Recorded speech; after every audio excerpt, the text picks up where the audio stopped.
Good afternoon to you all. Thank you. तो friends, मैं हिंदी में बात करूंगा, थोड़ा टर्मिनोलॉजी आपकी इंग्लिश यूज कर दूंगा जिसको अगर किसी को अनकंफर्ट फील हो तो एनीवे मैं काफ़ी डिटेल आप लोगों को बताया जा चुका है।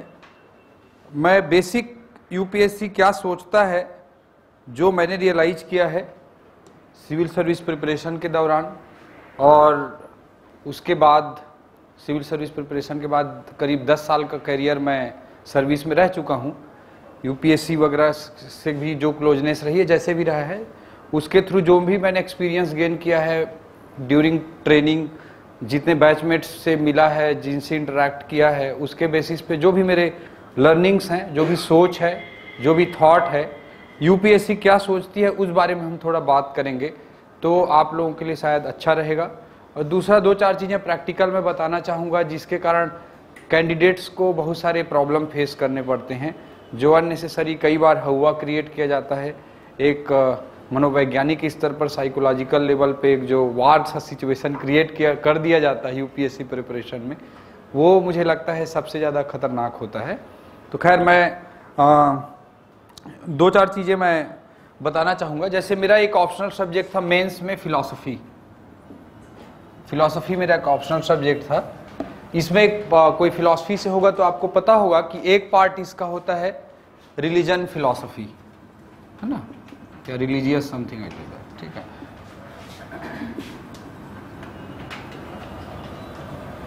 ठीक है, रिलीजन फिलॉसफी होता है एक। तो जब मैं सक्सेस हो गया, जब मेरा सिलेक्शन हो गया, तो मैं एक इंस्टीट्यूट में ऐसे ही इंटरेक्शन कर रहा था बच्चों से। बहुत लंबी चौड़ी भीड़ थी, 700-800 बच्चे थे। तो मैंने उस दिन एक क्वेश्चन पूछा था और एक जो घटना हुई थी वो मैं आपको बताना चाहूँगा।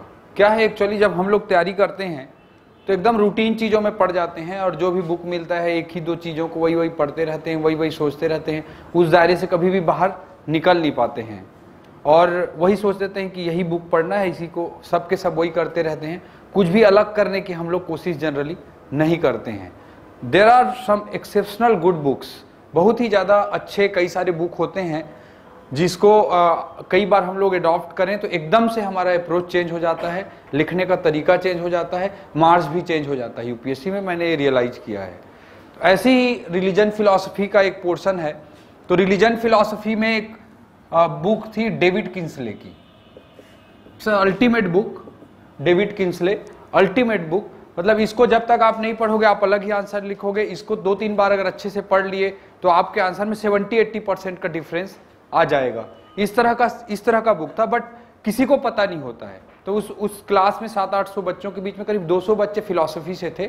तो मैंने वहाँ पे पूछा कि कितने लोगों ने रिलीजन फिलॉसफी में डेविड किंसले की बुक पढ़ी है। कई सारे लोग ऐसे से 2 अटेम्प्ट 3 अटेम्प्ट दे भी चुके थे, कोई लास्ट अटेम्प्ट में था, इस तरह के लोग थे। बट मुझे वहाँ पे केवल 3 लोगों ने हाथ खड़ा किया कि डेविड किंसले की बुक हम लोगों ने पढ़ी है। ठीक है, केवल 3 लोगों ने। तो ये यूपीएससी का सिनारियो कई बार देखने को मिलता है। बट मैं इस घटना से एक चीज मैं बताना चाहूंगा। उन 3 लोगों को मैंने सामने बुलाया और उनको मैंने एक सवाल पूछा फिर कि दुनिया में डेविड किंसले की बुक है कहाँ है, बताओ मुझे पहले। ठीक है, तो है ना, गेटिंग माई पॉइंट। ठीक है, तो यही मैं बताना चाह रहा हूँ। मैं अभी वॉइस वर्सा बात कर रहा था, रिवर्स डायरेक्शन में बात कर रहा था कि हम लोग सोचते हैं कि कोई अलग बुक होगा, कोई मिथोलॉजी होगी, कोई ऊपर से गिरेगा बुक, उसको पढ़ेंगे तब आंसर करेंगे तब नंबर आएगा। इस तरह के जो हमारे ख्यालात होते हैं, जो मैं अभी जिस तरह की बात कर रहा था वो मैं रिवर्स डायरेक्शन में बात कर रहा था।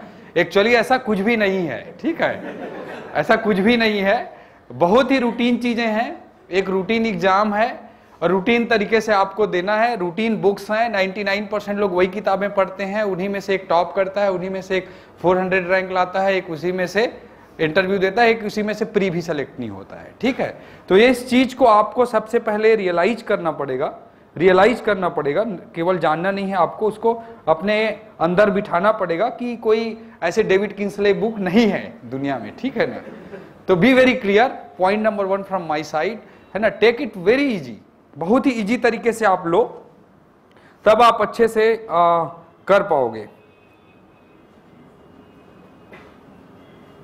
हम लोग इतने सारे, अभी आप लोग जितने लोग तैयारी कर रहे हैं, यहाँ पे जितने लोग बैठे हो, इतने सारे लोग, आप लोगों ने इतने सारे एग्जाम दे चुके होंगे, सबके सब लोगों ने। कोई 10th का दिया हो, सबने 10th का दिया होगा। कोई डिप्टी सीएम तो यहाँ नहीं है ना, तो सबने 10th का दिया होगा, सबने 12th का दिया होगा, है ना सबने ग्रेजुएशन का एग्जाम दिया होगा, सब कुछ किए होंगे आप लोग, ठीक है। तो आप लोगों को बहुत अच्छे से पता है कि एग्जाम देना कैसे है, और आप में से बहुत सारे बच्चे बहुत मेरिटोरियस रहे होंगे, बड़े बड़े एग्जाम IIT JEE एम्स सब क्रैक करके भी आए होंगे, ऐसे लोग भी आप लोगों के बीच में से होंगे। तो हमको लगता है यूपीएससी में हम जैसे जाते हैं तो लगता है कि कुछ अलग तरह का एग्जाम है, कुछ एकदम एक्सेप्शनल एग्जाम है, और इसमें पता नहीं क्या करना है। हम लोग एकदम से नॉर्मल लेने लगते हैं, और वहीं से मुझे लगता है सारा प्रॉब्लम शुरू होता है, सारे प्रॉब्लम की जड़ वहीं पे है। तो मैं यही बोलना चाहूँगा कि आप इस एग्जाम को इजी लीजिए। किसी भी एग्जाम में आप जाते हैं, किसी भी जीवन में कहीं भी आप जाते हैं, कोई भी काम करते हैं, तो सबसे ज़रूरी चीज़ है कि आप अपने आप को समझें। बहुत ही स्पष्ट चीज़ है कि आप अपने आप को समझें। अपने आप को आप ही जान सकते हैं, आपसे बेहतर आपको और कोई नहीं जान सकता। लोग बोलते हैं कि क्या ऑप्शनल लूँ सर, है ना, जीएस में मेरा हिस्ट्री ठीक नहीं है, क्या करूँ। ये चीज़ें सारी की सारी चीज़ें आपके अंदर है। ये आत्मज्ञान वाला है, मैं थोड़ा फिलोसॉफिकल बात कर रहा हूँ, बट इट्स अ फैक्ट, ठीक है। सुकरात ने भी एक लाइन कहा है, नो दाई सेल्फ, स्वयं को जानो, नो दाई सेल्फ, खुद को जानो, स्वयं को जानो। तो इस एग्जाम के लिए मेरा यही कहना है कि आप खुद को पहचानिए, खुद को जानिए। हर बच्चे का कुछ पॉजिटिव साइड होता है, कुछ नेगेटिव साइड होता है। हर एस्पिरेंट का आपके कुछ पॉजिटिव साइड है, कुछ नेगेटिव साइड है। जो भी आपके पॉजिटिव साइड है उसको और इन्हांस करें, उसको और बढ़ाएं। जो नेगेटिव साइड है उसको जैसे जैसे करके एलिमिनेट करने की या कम करने की कोशिश करें। अगर नेगेटिव चीज़ों को आप नहीं कम कर पा रहे हैं तो एग्जाम में प्लान करें कि आप कैसे उसको छुपा के बाहर निकल पाओगे, ठीक है। हर एक में प्रॉब्लम है, ये बिल्कुल याद करके चलो, मान के चलो। कोई भी ऐसा लड़का नहीं होगा जो यूपीएससी टॉप कर रहा होगा, चाहे कुछ भी कर रहा होगा, कोई भी एक्सेप्शनल नहीं है। सबके अपने अपने प्रॉब्लम है, सबके अपने अपने माइनस पॉइंट है, सबके अपने अपने प्लस पॉइंट है। आप उसी पिच पे खेलो, अपनी पिच पे खेलो, ये चीज सबसे जरूरी चीज है। मैं एक एग्जाम्पल देना चाहूंगा आप लोगों को। एक नाम है KN झा। झारखंड से कोई है क्या? झारखंड से कोई नहीं है, ठीक है। Anyway, KN Jha, he is Jharkhand cadre IAS officer from my batch, 2005 batch से है, मेरा बैचमेट है KN झा। इस KN झा का मैं एग्जांपल देना चाहूंगा। ये 10+2 तक मैथ्स से पढ़ाई किया, 10+2 तक मैथ्स से पढ़ाई किया। उसके बाद ये मतलब मैथ्स से पढ़ने के बाद जैसे 10+2 कर रहा था, उनके यहाँ काफ़ी ट्रेजिडी हो गई और काफ़ी तरह की समस्याओं में वो घिर गए, और उसके कारण वो बाहर जा पाने की स्थिति में नहीं थे, कहीं भी मतलब पढ़ाई कर पाने की स्थिति में बिल्कुल नहीं थे। इस वजह से उन्होंने ग्रेजुएशन किया पत्राचार से, कॉरेस्पोंडेंट कोर्स की तरह इकोनॉमिक्स से, पत्राचार से उसने BA किया, ग्रेजुएशन में BA किया। अब BA करने के बाद उसकी फैमिली सिचुएशन थोड़ी इंप्रूव हो गई उन 2-3 सालों में, तो ये फिर सिविल सर्विस की तैयारी करने लगा। तो सिविल सर्विस की तैयारी करते हुए वो पहले सोचा कि मैं इकोनॉमिक्स से तैयारी करूं, उसको अच्छा नहीं लगा। फिर उसने प्लान चेंज किया अपना, और उसने मैथ्स और फिजिक्स लिया यूपीएससी में मैथ्स और फिजिक्स लिया। और ये मैं बताना चाहूँगा कि उस समय 2000 से 2005 का जो दौर था, ये साइंस सब्जेक्ट्स के लिए बड़ा ही सुसाइडिंग दौर था। लोग बोलते थे कि मैं मैथ्स और इलेक्ट्रिकल से दे रहा हूँ, तो कई लोग कमेंट कर देते थे यार सुसाइड करने के और भी कई तरीके हैं, यही नहीं है, ठीक है। इस टाइप का थोड़ा टाइम चल रहा था इन बिटवीन 2000 से 2002-3 तक स्पेशली, ठीक है। तो तब भी उसने फिर सोचा कि BA करने के बाद उसने सोचा कि यार मैं मैथ्स और फिजिक्स लेता हूँ, मेरे को यही जमेगा, मेरे अंदर यही चीज़ है, ठीक है। अपने अंदर को पहचानने की उसने कोशिश की, और मैथ्स फिजिक्स लेकर उन्होंने एग्जाम दिया BA करने के बाद। और मैं बताना चाहूँगा कि 2004 एग्जाम में KN Jha all India maths का टॉपर था। And after doing graduation in humanity subject, BA करने के बाद यूपीएससी में मैथ्स का ऑल इंडिया टॉपर था। One of the best mark था ही, 1-2 लोग शायद रहे होंगे, I don't know, but he scored something around 400 around, ठीक है। तो वो टॉप कर गया। मेरा कहने का मतलब सिर्फ इतना है कि आपको अपने आप को पहचानना पड़ेगा। शायद वो इकोनॉमिक्स लेके कंटिन्यू किया होता, लिटरेचर, फिलोसफी, सोशियोलॉजी, साइकोलॉजी लेकर आगे बढ़ा होता, तो शायद कृपानंद झा कभी सेलेक्ट नहीं हो पाता। उसने अपने आप को पहचाना, तब भी उतने नेगेटिव दौर में उसने मतलब इतना अच्छा स्कोर किया।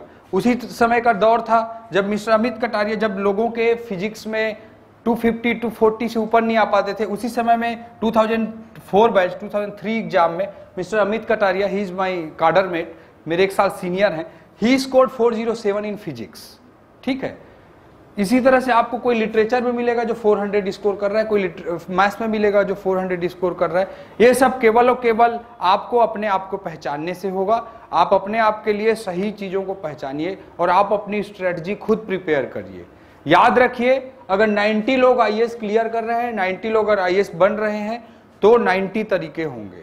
There is no fix formula, you have to derive your own formula. आपको अपना फार्मूला खुद निकालना पड़ेगा कि मैं सिविल सर्विस कैसे क्रैक करूंगा। ठीक है, ये आप हमेशा याद रखो। उसमें आप बाकी चीज़ों की, किताबों की, कोचिंग की, इसकी उसकी मदद ले सकते हो, बट आपकी स्ट्रेटजी आप ही डिराइव कर सकते हो और आप ही क्रैक कर सकते हो यूपीएससी एग्जाम को। ये आप हमेशा मानो। आपको पता होता है कि लैंग्वेज मेरा मजबूत पक्ष है, मैं लैंग्वेज पे प्ले कर सकता हूँ। किसी को पता होता है कि मेरा माइंड मैथमेटिकल माइंड है, मैं मैथमेटिक्स से अच्छा कर सकता हूँ। किसी को पता होता है कि मैं अकाउंटिंग, इस तरह के सब्जेक्ट्स में अच्छा कर सकता हूँ। किसी को पता होता है कि मैं जीएस के पेपर में स्टैटिस्टिक्स पहले करके अच्छा स्कोर कर सकता हूँ, कि उसको पीछे बाद में करके अच्छा स्कोर कर सकता हूँ, या उसको छोड़ के अच्छा स्कोर कर सकता हूँ, या 40 में 40 ले सकता हूँ। उस समय 40 का होता था। तो आपको अपनी स्ट्रेटजी खुद डिराइव करनी पड़ेगी, आपको अपना तरीका खुद निकालना पड़ेगा। उस रास्ते पे आप चलते जाओगे तो आप ज़्यादा अच्छे से सक्सेस हो पाओगे, ये मेरा कहना है। यूपीएससी एग्जाम के बारे में जब भी हम बात करते हैं तो कुछ चीज़ों को हमको जानना बहुत जरूरी है। यूपीएससी में बहुत ही सधे हुए लोग बैठे हैं। कोई भी यूपीएससी का जो मेंबर है, जो भी थिंक टैंक है, जो भी उनका स्टैटिस्टिकल ब्रांच है, इट्स वेरी स्ट्रांग। उनका अपना हिस्ट्री है, उनका अपना एक लिगेसी है, उसको लोग कैरी करते हैं और बड़े अच्छे तरीके से, बड़े संजीदा और मजबूत लोग वहाँ पे काम करते हैं। जो मेंबर्स हैं, they are very very senior bureaucrats. ठीक है, तो उनको सब चीज़ पता है। तो मैं एक ही चीज़ कहना चाहता हूँ कि यूपीएससी कोई भी चीज़ बिना पर्पज के नहीं करती। यूपीएससी कोई भी चीज़ करती है तो उसका एक पर्पज होता है। इस चीज़ को आपको समझना बहुत ज़रूरी है। यूपीएससी ने इतना बड़ा सिलेबस दे रखा है, ठीक है, इतना बड़ा सिलेबस दे रखा है जो शायद हम ग्रेजुएशन और पोस्ट ग्रेजुएशन कर लेते हैं यूनिवर्सिटीज़ में, तब भी उस कोर्स को शायद कवर नहीं कर पाते हैं। ठीक है, इतना बड़ा सिलेबस यूपीएससी दे के रखा है। उसको एग्जाम लेता है एक ही दिन में पूरे सब्जेक्ट को। सुबह एक लेगा पेपर, शाम को एक पेपर लेगा, है ना। ये सब कुछ पर्पजफुली होता है, विद पर्पज होता है। विदाउट पर्पज यूपीएससी में कुछ भी नहीं है। ठीक है, तो अल्टीमेटली आपको ये समझना पड़ेगा कि यूपीएससी को इंडिया जैसे कॉम्प्लिकेटेड सिस्टम के लिए एक एडमिनिस्ट्रेटर चाहिए, एक बेस्ट मैनेजर चाहिए। तो उसी हिसाब से वो काम करता है। और एक बेस्ट मैनेजर कैसे, तमाम तरह का, आप डिस्ट्रिक्ट में एक डिस्ट्रिक्ट कलेक्टर हो, आप एक मंत्रालय में सेक्रेटरी हो किसी डिपार्टमेंट के, आपके पास 1000 तरह की प्रॉब्लम आएगी, 1000 तरह के इशू आएंगे। वैसे सिचुएशन में आप कैसे चीज़ों को एक साथ ले पाते हो, उनको कैसे टेकल करते हो, उनमें कैसे चीज़ों को प्रायोरिटाइज कर पाते हो, अपनी समय और ऊर्जा, अपनी टाइम और एनर्जी को कैसे इन्वेस्ट करके प्रायोरिटी फिक्स करके चीज़ों को आप हैंडल करते हो, ये चीज़ें आपको एडमिनिस्ट्रेशन में भी करनी है, वही चीज़ आपको यूपीएससी में भी करनी है। इसका एक पर्पज है कि इतना बड़ा सिलेबस दे दिया, ग्रेजुएशन पोस्ट ग्रेजुएशन से बड़ा सिलेबस, उसको एक ही दिन में याद, मतलब सारा चीज को एग्जाम लेता है। ये सब बहुत ही पर्पज के साथ होता है। तो हमको इस चीज को हमको समझना है और इस हिसाब से हमको चलना है कि इतने बड़े सिलेबस में, इतने बड़े चीजों में हम कैसे एग्जाम के लास्ट 3 आवर्स में कैसे परफॉर्म कर सकें। ये पूरा गेम, ये जो गेम है, ये पूरा 3 घंटे के गेम है। ठीक है, 3 घंटा जो लास्ट है आपका, वही सब कुछ डिसाइड करने वाला है। तो आप पूरी यूपीएससी की जब भी तैयारी करें तो आपके दिमाग में बहुत क्लियरिटी होनी चाहिए कि मैं 3 घंटे में कैसे बेटर परफॉर्म करूंगा। आपका लास्ट एम वही है। उसमें अगर आप नहीं कर सकते तो आपको बहुत दिक्कत जाएगी, आप कुछ नहीं कर पाएंगे। आप आज क्या पढ़ रहे हैं, कौन सा बुक पढ़े हैं, कौन से कोचिंग का नोट्स पढ़े हैं, कौन से वर्कशॉप में गए हैं, किसको आपने सुना है, किसको नहीं सुना है, आप टीवी देखते हैं, नहीं देखते हैं, ऑल इंडिया रेडियो सुनते हैं, नहीं सुनते हैं, कोई मायने नहीं रखता। केवल एक चीज मायने रखता है कि 3 घंटा में आप जो कुछ भी किए हैं उसको कैसे यूटिलाइज करते हैं। पूरा का पूरा ये खेल इसी चीज का है। आप इस चीज को अच्छे तरीके से समझ लीजिए।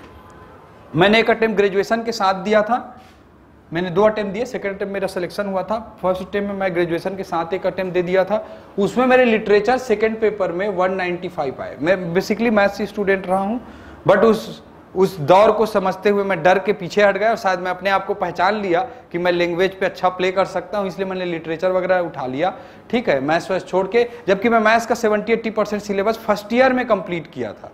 यूपीएससी में जब 10+2 पास हुआ 2000 में, उसके बाद 2000 में 10+2 पास होने के बाद मैं फर्स्ट ईयर करते हुए अराउंड 70 से 80% मैथ्स का सिलेबस कंप्लीट कर लिया था कि मुझे मैथ्स से सिविल सर्विस देनी है। लेकिन 2000 के बाद जो गाज गिरी थी, तो उसको शायद मैं उस नेगेटिव डायरेक्शन में सोचा और मैं शायद सही समझा और मैंने तुरंत सब्जेक्ट वगैरह छोड़ के लिटरेचर वगैरह लिया था, ठीक है। तो 195 मेरा सेकेंड पेपर में स्कोर था 20 मार्क्स का छोड़ने के बाद। 20 मार्क्स का मैंने छोड़ दिया था, उसके बाद 195 का मेरा स्कोर था। It was very good score, wonderful score. बड़े बड़े दिग्गज थे, जेएनयू के, डीयू के, बहुत सारे लोग रहते हैं जो 55 साल 67 साल से आजमाते रहते हैं, ठीक है। ऐसे बहुत सारे लोग रहते हैं, मैं किसी के लिए नेगेटिव नहीं बोल रहा हूँ, सॉरी अगर किसी को लगे, ठीक है। तो मतलब है ना, तो ऐसे मतलब बहुत सारे लोग 140, 142 ऐसे लोगों के थे जो पीएचडी किए हुए हैं, कबीर पे बुक लिखे हुए हैं, फिर मतलब कबीर पे बुक लिखे हैं और कहीं असिस्टेंट प्रोफेसर है लाइक हिंदू और ऐसे जगहों में, ठीक है। इस तरह के लोगों के 140, 142, 135 इस तरह की स्कोर थे। मतलब 20 मार्क्स के छोड़ने के बाद 195 था। तो मुझे इतने इस तरह के जितने लोग थे, हर जगह हर तरह के लोग रहते हैं, तो उस तरह के लोग बड़े ही हिकारत भरी नजरों से मेरे को देखते थे, है ना, कि ऐसे टाइप से ट्रीट करते थे, अरे तुम्हारा तो तुक्के से आ गया था टाइप का, है ना। Everybody treats my like that, है ना, कि इसका तो तुक्के से आ गया था, ऐसे गलती से आ गया है, ठीक है। मैं भी चुप रहता था, मुझे क्या लेना देना, मेरा स्कोर आ रहा है, तुम पढ़ो लिखो जो करना है करो, ठीक है। तो बड़ा ही अजीब सा माहौल होता था जब हम लोग आमने सामने हो जाते थे। तो ऐसा चलता रहा 4-5 महीने तक। नेक्स्ट अटेम्प्ट का जब हम लोग मेंस लिखने वाले थे, उसके 15-20 दिन पहले एक आदमी आया जो बहुत बड़ा स्कॉलर था, डीयू का, पीएचडी किया हुआ, बुक लिखा हुआ, सारे तरह के एक्सपीरियंस थे उसके पास, कबीर पे बहुत बड़ा एक्सपर्ट था वो, ठीक है। वो आए मेरे पास और बोले यार बाकी सब छोड़, हम तेरे को बहुत वो करते हैं, तू ये बता दे यार स्कोर तेरा कैसे आया था लास्ट में, ठीक है, कि कैसे आया था, ठीक है। उसका ईगो उस दिन खत्म हो गया था, ठीक है। तो एनीवे, तो मैं यही बताना चाह रहा हूं आपको कि स्कोर कैसे आया था। तो मैं उनको यही जवाब दिया था कि उस समय 180, अभी भी 180 मिनट टाइम होते हैं, है ना, 3 घंटे का समय होता है कोई भी पेपर लिखने के लिए, 180 मिनट का टाइम होता है, ठीक है। फर्स्ट क्वेश्चन में थोड़ा सा ज्यादा समय लगा देते थे, एवरेज तो 36 का आता है फर्स्ट क्वेश्चन में, या शुरू में थोड़ा सा सोचने विचारने में 40 to 45 मिनट का टाइम हम लोग कंज्यूम करते थे। उसके बाद हार्डली 30-32 मिनट का टाइम बचता था। तो मैं उनको ये बोला कि सर आप कबीर पे कुछ भी किए हैं, कोई भी रिसर्च किए हैं, कोई भी स्कॉलर हैं, कुछ भी हैं, बट कबीर पे अगर क्वेश्चन आएगा तो मैं भी 30 मिनट लिखूंगा और आप भी 30 मिनट लिखेंगे। और मैं आपको चैलेंज करता हूं कि उस 30 मिनट के आंसर जो आप लिखेंगे और मैं लिखूंगा, मेरे आसपास भी आप नहीं रहेंगे। मैं आपको चैलेंज करता हूं कि मेरे आप आसपास भी नहीं रहेंगे। आप कितने भी बड़े स्कॉलर हो कबीर पे, बट कबीर पे भी मैं आंसर लिखूंगा, तो मुझे पता है कि इन 30-32 मिनट में मैं जो परफॉर्मेंस दूंगा उसके आप आसपास भी नहीं होंगे। This is the crux which I want to share with you, कि ठीक है, वो 30-32 मिनट जो आप कैसे यूज करते हो, क्या लिखते हो, इसी का खेल है यूपीएससी, ठीक है। इस चीज को आप मान लो, इस चीज को आप समझ लो, इस चीज को आप लेके चलोगे, बहुत अच्छा करोगे, ठीक है। कई लोग होते हैं जो पहला क्वेश्चन लेते हैं, जो फेवरेट होता है बट नेचुरल, उसी को पहला लिखता है आदमी, ठीक है, और 1.25 घंटा 1.5 घंटा तक पूरी वृतांत लिखते हैं, है ना, सत्यनारायण कथा, और आखिरी क्वेश्चन में 10 से 15 मिनट बमुश्किल समय देते हैं, ठीक है, और लगता है कि ठीक ही कर लिया, लास्ट में भी ठीक ठाक लिख लिया 10 मिनट। उसका नुकसान ज्यादा मैं नहीं बोलता, 5 नंबर का तो होगा, एग्रीड, है ना। 60 मार्क्स का क्वेश्चन है, अगर किसी ने 25 मिनट लिखा है, किसी ने 12-13 मिनट लिखा है, तो 60 में अगर किसी को 30 मिल रहा है तो दूसरे ज्यादा लिखने वाले 35 तो मिल ही जाएगा, एग्रीड। केवल 5 मार्क्स का अगर नुकसान हो रहा है, ठीक है। और टोटल पेपर इस तरह के कितने होते हैं हमारे पास, है ना, कितने पेपर होते हैं अभी, कितने होते हैं, 7, है ना। चलो 7 पेपरों में अगर मान ले इसे को छोड़ भी दो तो 6 पेपर होते हैं शायद, है ना, 6 पेपर होते हैं। तो अगर 6 into 5 कर दे तो कितना होता है, 30, है ना, गेम ओवर, गेम फिनिश, ठीक है ना। इसके बाद अब अगर एकदम एक्सेप्शनल आप होंगे तभी कुछ उठापटक कर सकते हैं, अदरवाइज आप जो जनरल क्राउड में होंगे तो गेम ओवर, खत्म, 30 मार्क्स खत्म, ठीक है। यूपीएससी कोई 2000-2500 का एग्जाम है ही नहीं, 2000, 2500 ये सब मार्क्स का एग्जाम है ही नहीं, इतने मार्क्स का एग्जाम वो नहीं है। UPSC hardly exam of maximum 50, 60, 70 marks, ठीक है। यूपीएससी 50, 60, 70 मार्क्स का एग्जाम है, कंपटीशन का लाइन वहीं पर है, ठीक है। अभी पता नहीं चलता हम लोगों को, जब हम जाएंगे मेंस लिखेंगे, इंटरव्यू देंगे, तब एहसास होने लगेगा कि मैं 10 नंबर से रह गया, अरे मैं तो 4 ही नंबर से रह गया, ठीक है, मैं तो 2 नंबर से रह गया। फिर आप इंटरव्यू के बाद आपका फाइनल सिलेक्शन होगा, तब आप रियलाइज करेंगे कि फाइनल सिलेक्शन में क्या होगा। देन यू विल रियलाइज कि 2 नंबर के वजह से किसी को रेवेन्यू सर्विस मिल गया और 2 नंबर कम की वजह से किसी को मतलब बी ग्रेड सर्विस भी नहीं मिल रहा है। It happens, it is fact, है ना, ये फैक्ट है पूरी तरह से। तो ऐसा होगा, फिर किसी को 1 नंबर की वजह से होम कैडर मिल गया और किसी को मणिपुर कैडर मिल गया, ठीक है। तो ये मतलब अभी हम लोगों को रियलाइज नहीं करते, जब तैयारी करते रहते हैं तो लगता है यार कहीं तो सिलेक्शन हो, कुछ तो हो, है ना। बहुत बार ऐसे लगता है शुरू अटेम्प्ट देते रहते हैं तो, बट ऐसा नहीं है। जब आप सिलेक्शन हो जाएगा तो सिलेक्शन की खुशी 3 दिन रहेगी, उसके बाद पोस्ट की चिंता सताने लगेगी आपको, ठीक है। और जैसे पोस्ट मिल जाएगा आईएएस, तो वो खुशी भी 1 हफ्ता 2 हफ्ता रहेगी, फिर कैडर की चिंता सताने लगेगी आपको, ठीक है। अगर होम कैडर भी मिल गया तो फिर आप वो जो 5-7 लोग एक कैडर में जाए रहते हैं ना, उसमें 5 में से मैं कौन नंबर पे हूँ वो देखने लगते हैं लोग, ठीक है। तो इट हैपन्स। और कैडर तक, सर्विस तक, कैडर तक एक मार्क्स का इंपॉर्टेंस है, मैं ये बोलना चाह रहा हूँ। इसलिए किसी भी चीज को, छोटी से छोटी चीज को आप यूपीएससी में कभी भी कैजुअल मत लें, कभी भी कैजुअल मत लें।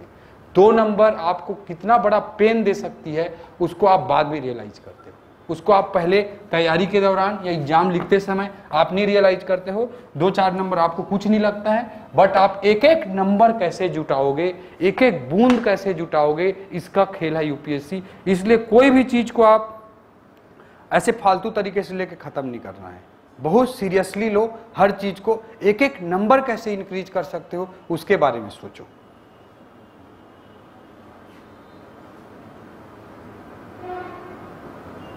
कुछ चीजें और मैं बोलना चाहूंगा कि यूपीएससी, एक मैंने बोल दिया कि मैनेजमेंट स्किल टेस्ट करना चाहता है आपका।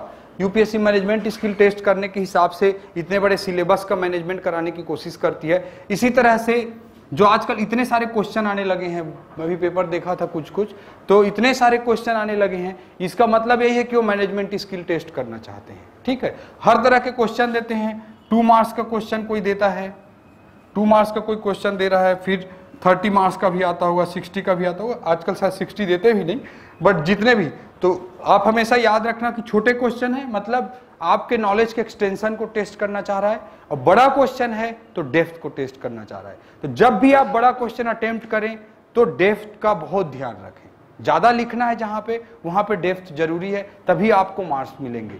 छोटे चीजों में जस्ट टच करते हुए निकल जाएंगे, समय बचाएंगे, तो आपको ज्यादा फायदा होगा, ताकि बड़े चीजों में आप ज्यादा समय और एनर्जी लगा करके ज्यादा स्कोर कर सकें। तो इस चीज को आप लोग समझें, छोटी चीजों में जस्ट एक्सटेंशन को देखना चाहता है, विस्तार को देखना चाहता है आपके नॉलेज के, और बड़ी चीजों में जो ज्यादा लिखवाता है वहां पे डेप्थ को देखना चाहता है, आपके ज्ञान की गहराई को परखना चाहता है यूपीएससी। इस चीज में क्लैरिटी रखें। दूसरा, जीएस सब्जेक्ट लेने का एक अलग पर्पज है, सब्जेक्ट को लिखवाने का एक अलग पर्पज है, एसे लिखवाने का एक बहुत ही अलग पर्पज है, इंटरव्यू लेने का एक अलग पर्पज है। आपके ओवरऑल पर्सनैलिटी को यूपीएससी टेस्ट करना चाहता है, प्रीलिम्स के थ्रू आपके मैनेजमेंट को देखना चाहता है, आप क्विक तरीके से कैसे डिसाइड कर सकते हो इसको देखना चाहता है, मेंस में आपके गहराई को समझना चाहता है, इंटरव्यू में आपके व्यक्तित्व को डायरेक्ट देखना चाहता है, ठीक है। ऐसे पेपर है, जैसे ऐसे के बारे में मैं बोलता हूं, ऐसे के बारे में मैं ये बोलना चाहूंगा कि ये कंप्लीट आपको फ्रीडम देता है। यूपीएससी जहां भी आपको फ्रीडम दे वहां पे आपके एनालिटिकल पावर को, आपके डेप्थ को, ये सब को देखना चाहता है यूपीएससी। आप जरूर ये समझ कर चलें, ये मान कर चलें। क्यों? ऐसे में आप देखिए कितने चॉइस होते हैं, 4 में से 1 है, 4 में से 1 लिखना होता है, 2 आता है, 2 मतलब 4 में से 1 ऐसे रहता होगा ना, मतलब ऊपर में वैसे रहता है। अभी लास्ट ईयर ही एक्सपेरिमेंट किया यूपीएससी ने, तो खैर एनीवे, तो 4 में से 1 लिखना होता है, ठीक है। इतनी आजादी यूपीएससी में और कहीं मिलती है क्या? इतना लिबरल यूपीएससी और कहीं पर है क्या? नहीं है, ठीक है। वर्ड कितने वर्ड का लिखना होता है? ऐसे लिखा रहता है आजकल, लिखा रहता है, लिखा रहता है आजकल, पहले नहीं लिखा रहता था, अब लिखा रहता है। खैर पहले नहीं लिखता था, मैं उस हिसाब से बात कर रहा था, ठीक है। तो कोई वर्ड लिमिट भी नहीं देता था यूपीएससी, पहले तो 6 चॉइस देता था हमारे जमाने में, ठीक है, 6 चॉइस देता था, कोई वर्ड लिमिट नहीं लिखता था, ठीक है। और आपको पूरा पेपर लिखवा रहा है, 2 ऐसे भी, अभी 2 ही तो लिखवा रहा है, पहले 1 ही लिखवाता था। तो इतना लिबर्टी देने का, इतना आपको लिबर्टी देने का एक ही मतलब है कि आप अपने आप को एकदम डेप्थ तक निकालते जाओ, और आप जितना ज्यादा लिखेंगे, जितना खुलकर लिखेंगे, आपकी पर्सनैलिटी सामने आएगी ही आएगी। वहां से आपको पता चलेगा कि आप कितने पॉजिटिव हो, कितने सकारात्मक हो, कितने कंस्ट्रक्टिव हो, कितने रचनात्मक हो। ये सारी चीजें वहीं से यूपीएससी निकालेगा, ठीक है। तो इस चीज को आप, ऐसे पेपर को कभी भी अपना पर्सनैलिटी का टेस्ट मानकर दो। उनको एक ब्यूरोक्रेट में किस तरह की क्वालिटीज चाहिए, वो एक अच्छे एडमिनिस्ट्रेटर में किस तरह के ट्रेट्स होने चाहिए, वो सारे लक्षण आप में देखना चाहेगा। वो सारे लक्षण आपके एसे में, आपके आंसर्स में, हर जगह रिफ्लेक्ट होने चाहिए। ये सबसे जरूरी चीज है। इस चीज को आप लोग ध्यान रखते हुए लिखें। कभी भी कोई भी प्रैक्टिस करें यूपीएससी के बारे में, तो ये आपका फिर फिलॉसफी होना चाहिए कि आप पेशेंस में अच्छा कर सकते हो, आप नेगेटिव चीजों से नहीं घबराते हो, आपके अंदर आत्मविश्वास है, आप कम्युनिकेटिव हो, आप अपनी बातों को विथ लॉजिक, तर्क के साथ रख सकते हो। जब हम लोग कोर्ट में आदेश पारित करते हैं, ऑर्डर पास करते हैं, collector is a court also in India, you know, है ना, तो उसमें हम लोग जब आदेश पारित करते हैं तो उसमें एक टर्म यूज होता है स्पीकिंग ऑर्डर, है ना। Speaking order means full of logics, है ना, फुल ऑफ लॉजिक्स। तो कोई भी बात करते हैं तो हमारे बहुत अच्छे लॉजिक्स होने चाहिए उसके पीछे, ये चीज रखें। दूसरा, कोई भी बायसनेस नहीं होना चाहिए, है ना। हर साइड का, हर आइडियोलॉजी का पॉजिटिव नेगेटिव हर एस्पेक्ट्स को लेते हुए, उसके कमियों को भी बताते हुए, उसका एक कंक्लूजन देते हुए, हर तरफ की चीजों को बहुत ही लॉजिकल वे में एनालाइज करो। ये चीजें होनी चाहिए। एक अच्छे एडमिनिस्ट्रेटर से सारी क्वालिटीज अपेक्षित हैं, ये उम्मीद की जाती हैं। इसलिए ये सारी चीजें, ये सारे गुण आपके आंसर में, आपकी बातों में हर जगह दिखना चाहिए, हर जगह रिफ्लेक्ट होना चाहिए। ये चीज आप मान के चलो। जो ब्यूरोक्रेटिक ट्रेट हैं वो हर जगह रिफ्लेक्ट होना चाहिए ओवरऑल, ठीक है। आप बहुत जगह बहुत लिबरल तरीके से आंसर में बात कर सकते हो, कोई थॉट प्रोसेस वाला आंसर कर रहे हो, स्पेशली ह्यूमैनिटी के सब्जेक्ट में आते हैं इस तरह के क्वेश्चन, तो उसमें बहुत ही मतलब आपका एक पक्ष दिखना चाहिए। कहीं पे आप लिबरल हो, कहीं पे स्ट्रांग हो। अब जब किसी बहुत ही मजबूत बात को, बहुत ही क्लियर बात को बोलना चाह रहे हो, जिसके लिए आपके दिलो दिमाग में कोई भी डाउट नहीं है, तब आप बिल्कुल दादागिरी के साथ अपनी बात को रखो। इस तरह का आंसर आप करने की आदत रखो। जो चीज कहीं पे आपको लगता है कि हाँ ये बात पार्शियली ट्रू है, तो उसको उसी लैंग्वेज में, उसी दृष्टिकोण के साथ लिखो। आंसर पढ़ते हुए एग्जामिनर को ऐसे लगना चाहिए कि मैं किसी आदमी से बात कर रहा हूं, आपसे कम्युनिकेट कर रहा है, आमने सामने हम 2 लोग बात कर रहे हैं, और वो अपनी बात को मेरे साथ रख रहा है, अपनी सोच को मेरे साथ रख रहा है, और कितना आप उसको कन्विंस कर पाते हो, इस चीज पे आपका मार्क्स डिपेंड करेगा। ऐसे के लिए बोला जाता था कि ऐसे में आप 150 नंबर, पहले 200 का होता था, 150 तक आते थे, 150 अराउंड आते थे number. I score this much, है ना, ठीक है। तो मतलब 150 के लिए यही बोला जाता है कि, मतलब ऐसे में जैसे बोला जाता था कि 150 मार्क्स आपको तभी मिलेंगे जब एग्जामिनर आया, चाय पीना स्टार्ट किया और अचानक आपका पेपर उठा लिया, पढ़ना स्टार्ट कर दिया, ठीक है, और चाय की दूसरी चुस्की लेना भूल जाए, और पूरा पेपर पढ़ने के बाद रियलाइज करे अरे मैं तो चाय पी रहा था, तब 150 मार्क्स मिलते हैं, ठीक है। ये बोला जाता है। तो ये आप तभी मतलब आप इंश्योर कर सकते हो जब उसके साथ बहुत कम्युनिकेटिव रहोगे, बहुत ही प्रैक्टिकल वे में बातचीत कर रहा है टाइप का लगना चाहिए उसको। आपका एक्सप्रेशन, आपका राइटिंग स्किल इस तरह का होना चाहिए कि बहुत ही नेचुरल वे में, बहुत ही सिंपल वे में, बहुत ही नेचुरल वे में आप उससे कम्युनिकेट कर रहे हो, अपनी बात को रख रहे हो। जहाँ पे आप अपनी बातों पे पार्शियली सहमत हो खुद ही, वहाँ पे बड़े लिबरल वे में रख रहे हो, उसके नेगेटिव एस्पेक्ट्स को भी गिना रहे हो, जहाँ पे आप बहुत श्योर हो वहाँ पे बहुत ही दादागिरी से बात कर रहे हो, इस तरह से उसको लगना चाहिए, इस तरह का फीलिंग आना चाहिए, चाहे मेंस का कोई आपका पेपर पढ़े या एसे का कोई पेपर पढ़े। ये चीज़ आप बिल्कुल दिमाग में बिठा के चलो, तब आपको स्कोर होगा, आपके मार्क्स आएंगे।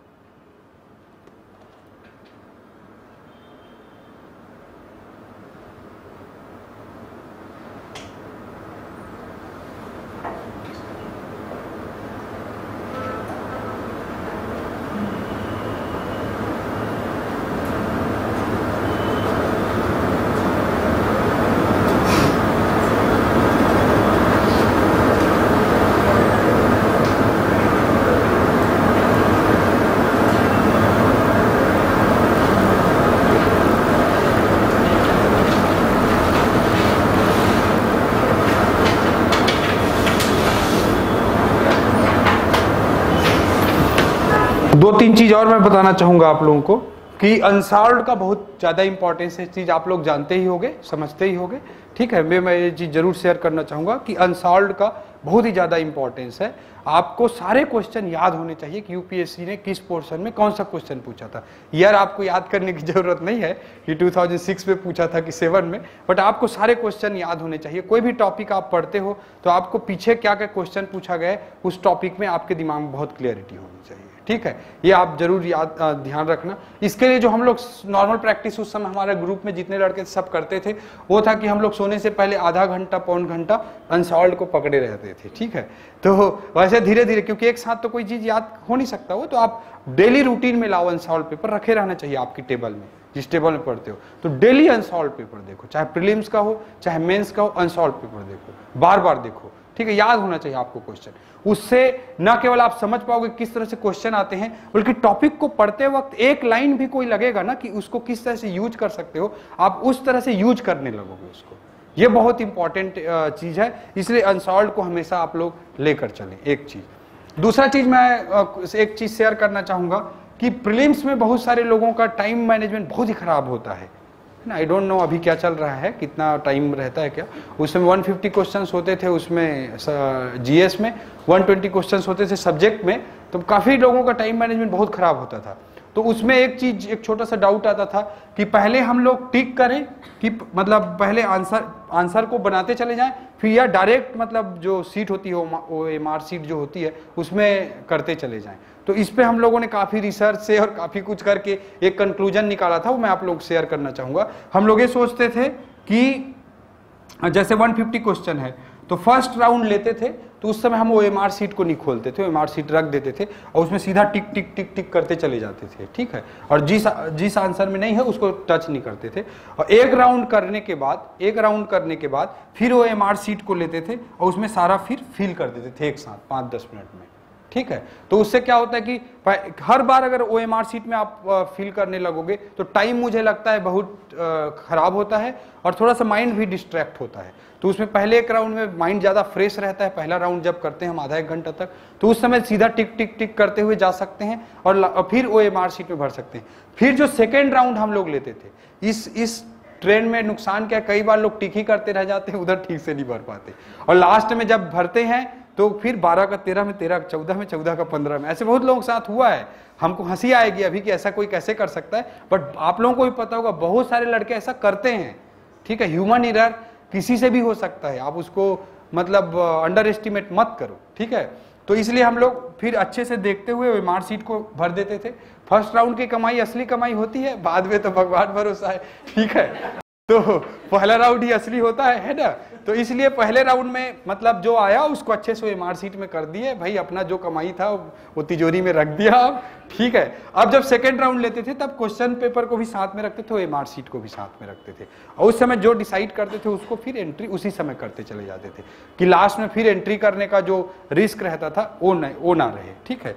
एक चीज और मैं बताना चाहूंगा जो हम लोगों को लगता है कि बहुत अच्छा चीज करते थे हम लोग, 4-5 लड़के थे हम लोग ये करते थे कि जैसे एग्जाम हॉल में हम लोग जैसे गए, आप लोग भी करते होंगे, ठीक है। तो जैसे आंसर शीट खोला सब्जेक्ट वगैरह का या एसे वगैरह का, तो उसमें सबसे पहले हम लास्ट पेज खोलते थे और वहाँ पे क्वेश्चन पेपर मिलने से पहले ही रफ वर्क लिख देते थे ठीक है, और उसको क्रॉस कर देते थे उसी समय, क्योंकि बाद में क्रॉस करना कई बार भूल जाते हैं, है ना, ये रफ वर्क लिखना कई बार भूल जाते हैं, तो इसलिए पहले ही रफ वर्क लिखते थे ऊपर में और क्रॉस कर देते थे पहले ही पेज को। अब फिर सबसे पहले पेपर आया तो डिसाइड करते थे कि कौन कौन सा क्वेश्चन करना है, वो तुरंत डिसाइड कर लो, और उसके बाद जो भी आंसर्स होते हैं ना, उनके ना कुछ कोर पॉइंट्स होते हैं, है ना, मतलब आप जब तैयारी का एक लेवल अचीव कर लोगे तो बहुत सारे कोर पॉइंट्स होते हैं, तो उन कोर पॉइंट्स को 10-15 शब्द, केवल वर्ड, है ना, 10-15 वर्ड मैक्सिमम एक आंसर के लिए, वो सब लिख देते थे। ठीक है, ऐसे जितने बड़े बड़े जो होते हैं उसमें स्पेशली, ज्यादा बड़े क्वेश्चंस हो उसमें स्पेशली, या ऐसे में ऐसे आप करोगे ही करोगे। ठीक है, तो इस तरह से कर देते थे। फिर जब आंसर लिखने लगते थे तो इसको बीच बीच में देखते रहते थे, जैसे कॉपी कर रहा हूं टाइप से, है ना, जैसे कॉपी कर रहा हूं टाइप से, क्योंकि इसका फायदा कई सारा होता है। इसका फायदा एक ये होता है कि आप मतलब सीक्वेंस बना रहता है, कोई पॉइंट छूटता नहीं है।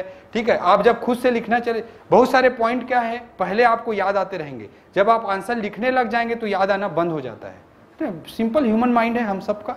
ठीक है, तो इसलिए याद आना बंद हो जाता है, उसका कई बार बहुत नुकसान होता है। कई बार हम आंसर लिखते लिखते लिखते जाते हैं, काफी दूर चले जाते हैं, फिर पीछे का एक बहुत बड़ा पॉइंट याद आता है ना, फिर उसको जबरन कुछ ना कुछ करके, है ना, जबरदस्ती की एंट्री करा देते हैं। ठीक है, तो इस तरह से आंसर बिखरने लगता है ना, टाइम खराब होता है, आंसर बिखरता है, ये बहुत सारे प्रॉब्लम आने लगते हैं। तो इस हिसाब से ये चीज, ये स्ट्रेटजी काफी कारगर होती है, कोई पॉइंट मिस नहीं होता और मैनेज्ड आंसर लिखाता है।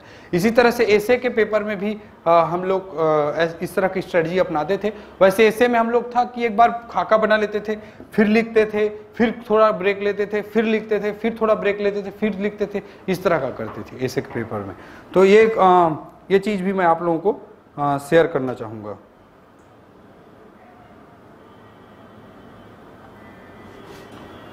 ठीक है, अब एक बड़े इंपॉर्टेंट पार्ट की मैं बात करना चाहूंगा। अभी आप देख रहे होंगे कि मैं भी अभी वही नकल कर रहा हूं, है ना, मेरे पास कुछ पीपीपी वगैरह आज बनाया नहीं था मैं, तो सुबह उठ के मैंने किस किस पॉइंट पे बात करूंगा ये मैंने एंट्री कर ली अपने फोन में। ठीक है, और उसी को नकल कर रहा हूँ, लाइक योर आंसर राइटिंग ना, जो मैं बता रहा हूँ, and it's always helpful. Otherwise मैं यहाँ क्लास से निकलूंगा, फिर मुझे याद आएगा, अरे यार वो पॉइंट भूल गया, मुझे बताना था। ठीक है, तो इट हैपन्स। तो एक सिंपल ह्यूमन ब्रेन को कैसे आप सहेज करके एग्जाम हॉल में कैसे अच्छा कर सकते हैं, इसको बड़े सलीके से, संजीदगी से आप जब काम करेंगे तो आपका रिजल्ट बहुत अच्छा होगा। ये हमेशा आप याद रखो, सिंसियरिटी इज वेरी इंपॉर्टेंट। और बहुत ही ह्यूमन ब्रेन है, हम सबका ह्यूमन ब्रेन है। ठीक है, सबकी लिमिटेशंस हैं, इस चीज को हमको समझना है और उस हिसाब से काम करना है। ठीक है, एक चीज मैं बोलना चाहूंगा, वो है प्रेशर हैंडलिंग, जो कि एक एडमिनिस्ट्रेटर के लिए भी शायद सबसे जरूरी चीज है कि कैसे प्रेशर को मैनेज किया जाए, और वही यूपीएससी कैंडिडेट के लिए भी सबसे जरूरी है। ठीक है, कैसे प्रेशर को हैंडल किया जाए। एक हम लोग जब तैयारी करते थे तो एक हमारे साथ थे, नाम नहीं लूंगा, ठीक है, XYZ कुछ भी लगा लो, नमन लगा लो नाम। ठीक है, तो वो बहुत ही मतलब ब्रिलियंट, बहुत ही ब्रिलियंट, इंटरनेशनल रिलेशंस, इकोनॉमिक्स, ये सब में तो उनसे इंटेलिजेंट लड़का मैंने अपनी लाइफ में नहीं देखा है। ठीक है, इतना इंटेलिजेंट थे, है ना, वो मतलब मेंस दे रहे थे हम सब लोग। ठीक है, वो भी मेंस दे रहे थे। तो मुझे याद है जब प्री देते थे, प्री की को थोड़ी बात बता दूं उनकी, जब हम लोग प्री देते थे तो जैसे सीरिया में कुछ क्वेश्चन आया कि, है ना, कुछ भी क्वेश्चन आया सीरिया से लेकर, अब उसमें 4 पॉइंट है ABCD। ठीक है, अब हम लोग थोड़ा बहुत पढ़े रहते थे, कोई हिंदू थोड़ा मोड़ा पढ़ा एक पेपर से या कोई मैगजीन से थोड़ा मोड़ा, उसके आधार पे हमने चलो B आंसर है करके आ गए। फिर आके देख रहे हैं हमारा आंसर सही हो गया, खुश हो रहे हैं, है ना, थोड़ा था आइडिया पे लगाए आंसर, खुश हो गए, है ना, वैसा खुश हो रहे। फिर उनको धीरे से उनके साथ बैठ के कई बार बात करते थे, उसी समय उसी दिन बात कर रहे हैं कि आपने क्या लगाया है इसका, इतना नॉलेज वाला आदमी है, तो बोले हमने C लगाया है टाइप का।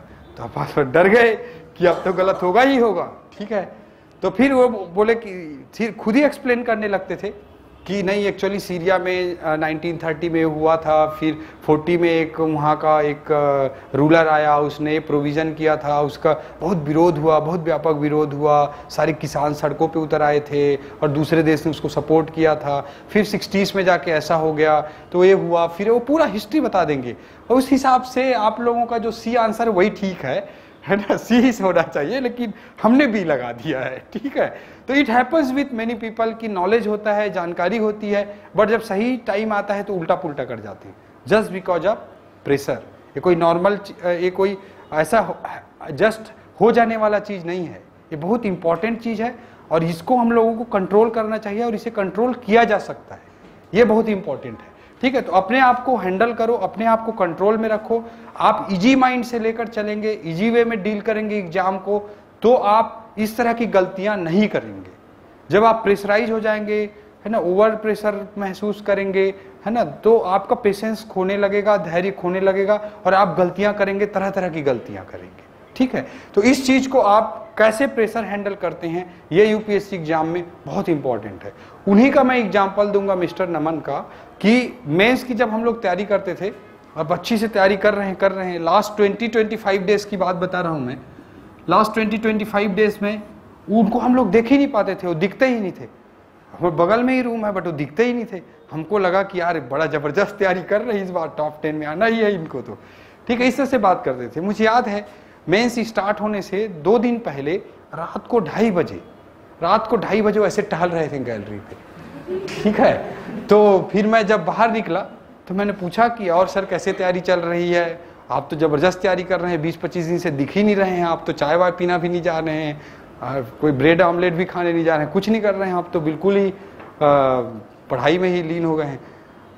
धीरे से फिर वो बोले, आए मेरे पे बस बोले, हम क्या बताएं, पिछले 20-25 दिनों से हम ना पढ़ पा रहे हैं, ना सो पा रहे हैं, ना खा पा रहे हैं। ठीक है, तो इस तरह का बहुत सारे लोगों के साथ हो जाता है, बहुत सारे लोगों का हो जाता है। अच्छे से तैयारी करते रहते हैं, लास्ट 20-25 दिन में उनको इतना प्रेशर में आ जाते हैं, सब कुछ छोड़ जाते हैं, सब कुछ भूल जाते हैं, बिल्कुल बिखर जाते हैं, आपका व्यक्तित्व बिखर जाता है, आप अपने आप को कंसोलिडेटेड नहीं रख पाते हैं। ऐसे स्थिति में आप कभी सोच भी नहीं सकते कि यूपीएससी का एग्जाम निकलेगा, क्योंकि आप कितने भी बॉन्ड हों, कितने भी ब्रिलियंट हों, आप नहीं कर पाएंगे। तो इस समय को, ऐसे सिचुएशन को अपने आप को कूल, काम, कंपोज्ड रखना सबसे जरूरी है, और अगर आप ऐसा कर पाते हैं तभी आप बेहतर करेंगे। इस तरह के तनाव और इस तरह का प्रेशर क्रिएट होने के बहुत सारे कारण हैं। एक तो हमारे दिमाग में रहता है कि इतना सारा सिलेबस है, जब हम मान लो एग्जाम से 6 महीना पहले कोई टॉपिक पढ़ रहे हैं, सोशलिज्म पढ़ रहे हैं मान लो, ठीक है, तो उस समय हमको लगता है कि सोशलिज्म के हम मास्टर हैं, हम तो बॉन्ड हैं इसके, इस तरह से लगते रहता है। लेकिन जब एग्जाम क्लोज आता है, मेंस क्लोज आता है, तो सोशलिज्म का एज भी याद दिया रहा है, लगता है ना। कई सारे लोग जब ऑटो में बैठ के जाते रहते हैं मेंस लिखने के लिए, तो कई आंखें डबडबाई हुई, किसी के आंख से एक आध आंसू निकलता हुआ, इस तरह के लोग दिखते हैं। मैं बोला यार, एक ऐसे दोस्त था हमारा, वो ऐसे आंसू निकल रहा था, वो मैं बोला उसको, यार हो क्या गया तेरे को, ऐसे आंसू निकालेगा तो मेंस क्या लिखेगा? तो बोलता है यार कुछ भी याद दिया रहा है। ठीक है, कुछ भी याद दिया रहा है, जो टॉपिक सबसे अच्छे तैयार थे वो भी याद दिया रहे हैं। ठीक है, ऐसे बोलता है। तो मैंने उसको बोला कि यार मुझे भी याद नहीं आ रहा है, ठीक है, और दोनों को याद नहीं आ रहा है, वैसे ही लिखेंगे, ठीक है ना, और ऐसे ही सभी को याद दिया रहा होगा, डोंट वरी। ठीक है, दिस इज फैक्ट, है ना। यूपीएससी ने अपना एग्जाम पैटर्न ऐसे बना के रखा है कि लोगों को याद ना आए, ठीक है ना, ठीक है, लोगों को याद ना आए। बट आपकी अगर तैयारी अच्छी हो, अगर आपकी अच्छी तैयारी हो, तो जब आप लिखने लगेंगे तो आप दूसरे से बेटर आंसर लिखेंगे। ठीक है, तो जो भी सिलेबस है, जो भी याद नहीं आने की समस्या है, जो कुछ भी चीजें हैं, इट्स कॉमन फॉर एवरीबडी, है ना। Everybody is facing with same human brain यार, ठीक है, किसी के में चिप नहीं लगा है, ठीक है ना, ठीक है। वो केवल पर्सनैलिटी से डिसाइड होगा। एग्जाम का रिजल्ट आपका व्यक्तित्व निर्धारित करेगा, आपके कौशल नहीं। कौशल आपके लिए उपयोगी है, skill is useful for this exam, but personality is much more important thing for this exam. अगर आप में पेशेंस रखने की क्षमता है, if you are a confident man, if you are work better, perform better in a bad situation, इस तरह के आपके पर्सनैलिटी के अगर एस्पेक्ट हैं, तो यू विल परफॉर्म बेटर। लिखना, पढ़ना, याद करना, all this things are skill, है ना, ये आपको हेल्प कर सकते हैं। बट केवल स्किल के बदौलत इस एग्जाम को आप कभी नहीं निकाल सकते। आपकी पर्सनैलिटी आपको डिसाइड करेगी आपका रिजल्ट, ये आप हमेशा याद रखो। इसलिए आप अपने आप को एक बेटर पर्सनैलिटी की तरह इक्विप करो, अपने आप को उस तरह से डेवलप करो, तब आप ज़्यादा अच्छा कर पाओगे। इस चीज़ को हमेशा याद रखना। पेपर में कई बार हम जाते हैं, जैसे ही पेपर आता है, यूपीएससी कई बार बाउंसर मारा रहता है ना, वो 7-8 क्वेश्चन में 1-2 ही पढ़ा हुआ लगता है, बाकी तो कुछ पढ़ा हुआ ही नहीं लगता है ना, इट हैपन्स। ठीक है, कई लोग उसमें एकदम से कोई किसी को पानी थोपना पड़ रहा है, किसी को चक्कर आ रहा है, किसी को बेहोशी हो रहा है, it happens with many people, ठीक है। लेकिन इस चीज को आप समझो कि भाई सभी ने पढ़ा है यार, वही नोट्स पढ़ा है, वही किताब पढ़ी है, वही एनसीईआरटी पढ़ी है, अल्टीमेटली सबको उसी के साथ फेस करना है, ठीक है, उसी के साथ फेस करना है। इस हिसाब से आप सोचो और उस हिसाब से आप लिखो जो बेस्ट कर सकते हो गिवन सिचुएशन में, है ना। ऐसा तो है नहीं कि आपको अगर आंसर नहीं आ रहा है तो उस वहां पे आप किताब ला के फिर पढ़ेंगे फिर लिखेंगे, ये तो ऑप्शन नहीं है आपके पास। आपको जो आता है जैसा आता है 3 घंटे में बेटर करना है, इस फिलॉसफी के साथ आप काम करो। प्रेशर में आने का एक बहुत बड़ा कारण मुझे लगता है रिजल्ट के प्रति बहुत ज्यादा ओवर फोकस्ड हो जाना भी होता है। कई बार घर की परिस्थितियां ऐसी होती हैं, अपना बैकग्राउंड ऐसा होता है, कई बार अपने व्यक्तिगत परिवेश ऐसा होता है जिसके कारण आप बहुत प्रेशर में आ जाते हो। उस सिचुएशन में भी जिंदगी को आउटकम लाना ही है, इस तरह से नहीं सोचना चाहिए। You have to be sincere, आपको बहुत गंभीर रहना चाहिए, संजीदा रहना चाहिए अपने करियर के प्रति, अपने लाइफ के प्रति, लेकिन लाइफ में किसी भी चीज को अंतिम नहीं मान लेना चाहिए। इट्स वेरी इंपॉर्टेंट, ठीक है, किसी भी चीज को लास्ट मत मान लो। इसीलिए मुझे लगता है कि बेस्ट फिलॉसफीज कर्मण्येवाधिकारस्ते मा फलेषु कदाचन। आप अपना काम करिए और फल की चिंता बिल्कुल मत करिए। कहना बहुत आसान है, लाइफ में अप्लाई करना बहुत मुश्किल है, बट बहुत सारे ग्रेट लोग हैं इस दुनिया में, बहुत सारे महान लोग हैं जिन्होंने इस थ्योरी को बहुत अच्छे तरीके से अपने लाइफ में अप्लाई किया है और आज बहुत बड़े बड़े शिखरों पे बैठे हुए हैं।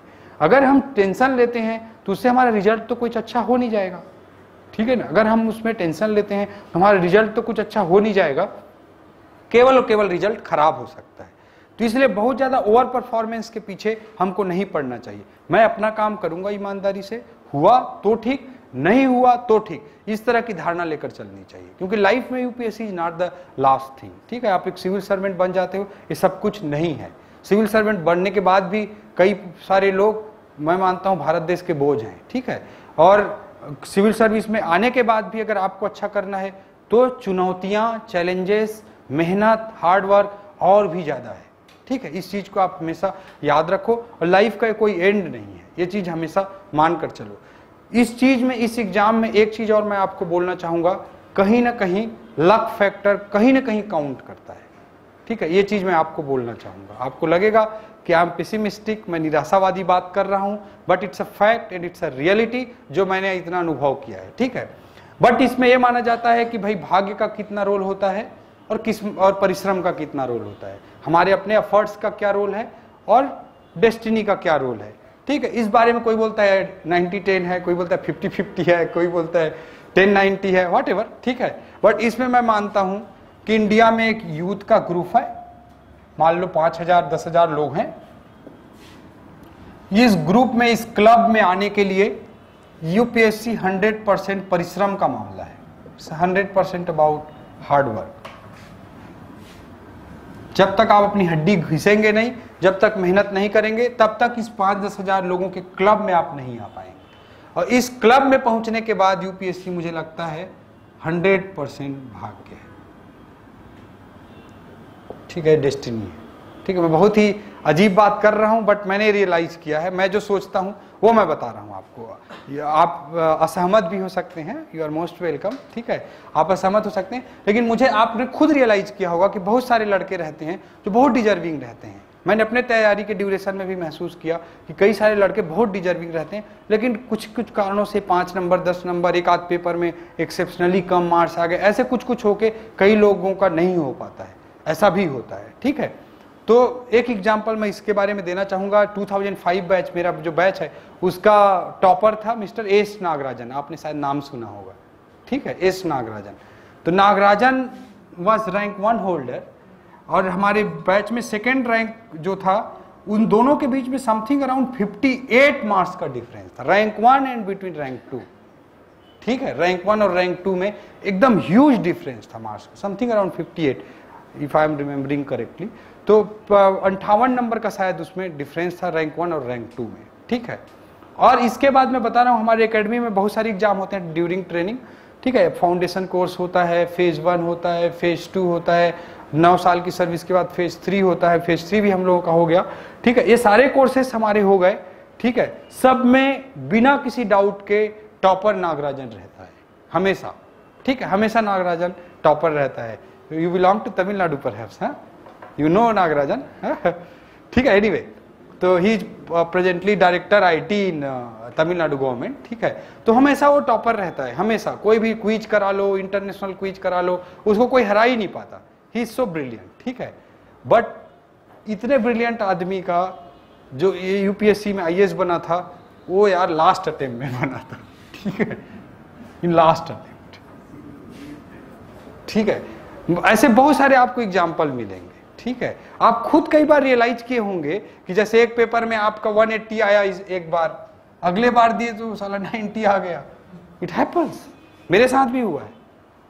अपने पहले अटेम्प्ट में जीएस फर्स्ट में मेरे 185 मार्क्स थे 300 में से।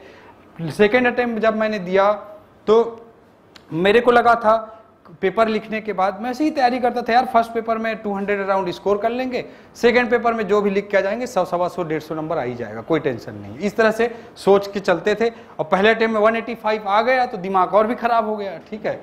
तो इस तरह से सोचते थे, ठीक है। मैंने जब सेकेंड अटेम्प्ट दिया, मैं आईएएस सेलेक्ट हुआ, मैंने जब मार्कशीट देखा तो मेरे मतलब कम से कम 200 एक्सपेक्टेड था इस पेपर में मेरे को, ठीक है। और सेकेंड पेपर में आई वाज एक्सपेक्टिंग अराउंड 150, आराम से आ जाएगा, आराम से आ जाएगा, ठीक है।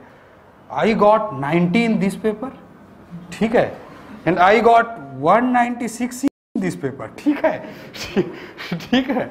तो मतलब कभी भी कुछ भी हो सकता है, ठीक है। ऐसा कई बार हो जाता है, ऐसे कुछ कुछ हो जाता है, ठीक है। यूपीएससी में थोड़ी सी अनसर्टेनिटी एग्जाम की है, क्योंकि बेंच पूरा सब्जेक्टिव नेचर का एग्जाम है, इंटरव्यू पूरा सब्जेक्टिव नेचर का एग्जाम है। इंटरव्यू में भी हुआ है, किसी को एक अटेम्प्ट में 225 मिले, अगले बार उसको 90 मार्क्स मिले, इस तरह की चीजें होती रहती हैं।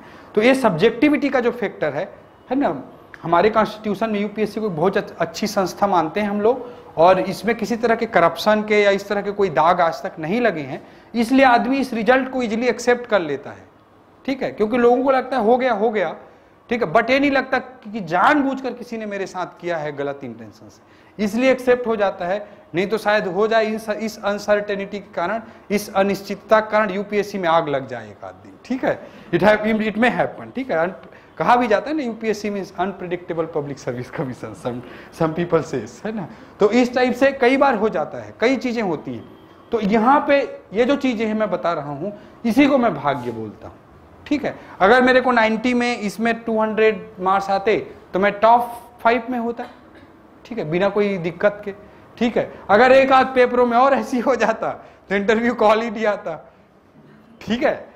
बाकी पेपरों में कितना भी स्कोर किए रहो, ये मेरे साथ हुआ फर्स्ट अटेम्प्ट में, कि मेरे सारे पेपरों में मेरे सेकंड अटेम्प्ट से अच्छे मार्क्स थे, 2-3 पेपरों में ही ऐसे हो गया। मैं पब्लिक एडमिनिस्ट्रेशन में I was expecting at least 325। It was my first subject, जो प्रिलिमिनरी का सब्जेक्ट था। कंसेप्चुअल क्लैरिटी में कोई प्रॉब्लम नहीं, कुछ भी नहीं, तैयारी अच्छी थी, पढ़ाई अच्छी थी, अच्छे से पेपर किया, लिख के आया, I was very satisfied. I was expecting minimum 325, क्योंकि पब्लिक एडमिनिस्ट्रेशन थोड़ा अनसर्टेन माना जाता था, इसलिए मैं 325 पर आउट तो आ ही जाएगा ये सोच रहा था। आई गॉट 208, ठीक है, आई गॉट 208, ठीक है। पब्लिक एडमिनिस्ट्रेशन से मैं प्रीलिम्स देता था, 100 क्वेश्चन करके आता था, कभी भी सोते हुए क्वेश्चन करा लो, 100 कर दूंगा मैं, इस तरह की तैयारी थी मेरी। और एक इसका एग्जाम्पल प्रूफ हुआ कि मेरी पब्लिक एडमिनिस्ट्रेशन खराब नहीं थी, वो शायद एकेडमी ने भी प्रूव किया, लबासना ने, लाल बहादुर शास्त्री नेशनल एकेडमी ने।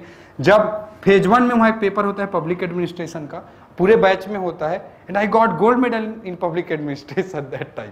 तो मैंने बोला भी कि यूपीएससी मेरे 208 आए थे या गोल्ड मेडल आया, ठीक है। तो इट हैपन्स, है ना। तो ये सारी चीजें, कई चीजें हो जाती हैं, ठीक है। तो इसके लिए आपको मेंटली प्रिपेयर्ड रहना चाहिए, ठीक है, मेंटली प्रिपेयर्ड रहना चाहिए। इसको लेके आपको टेंशन नहीं लेनी चाहिए, और अगर आपकी अच्छी तैयारी है तो you should wait for your good time, ठीक है, you should wait for your good time. आप वेट करो, अगर सब चीज अच्छा चल रहा है तो, ठीक है। और अगर नहीं भी होता तो हमको कभी भी लाइफ में नेगेटिव नहीं होना चाहिए। यूपीएससी कोई लास्ट चीज नहीं है, मैंने पहले भी कहा, ठीक है। आपको हमेशा दूसरी चीजों के लिए तैयार होना चाहिए। हमारे भी बैच में बहुत सारे लड़के थे जो हमारे साथ तैयारी करते थे, बहुत अच्छे लड़के थे, बट वो सेलेक्ट नहीं हो पाए। कोई कहीं है, कोई कहीं है, but they are doing equally good. जो अपने अपने सेक्टर में, कोई बिजनेस में, कोई एजुकेशन में, कोई कहीं पर बहुत अच्छे से काम कर रहे हैं, बहुत अच्छे से कर रहे हैं। और यूपीएससी आपको बहुत अच्छे से प्रिपेयर भी करता है, नॉलेज भी देता है, पेशेंस भी सिखाता है, आत्मज्ञान दे ही देता है ना। तो ऑल दिस थिंग्स हैपन्स, ठीक है। तो आप थोड़ा सा ये चीज को रखें, और एग्जाम में कोई भी फेज हो आप एक ब्यूरोक्रेट बनने की कोशिश करें, चाहे प्रीलिम्स फेस कर रहे हो, चाहे मेंस फेस कर रहे हो, चाहे इंटरव्यू फेस कर रहे हो।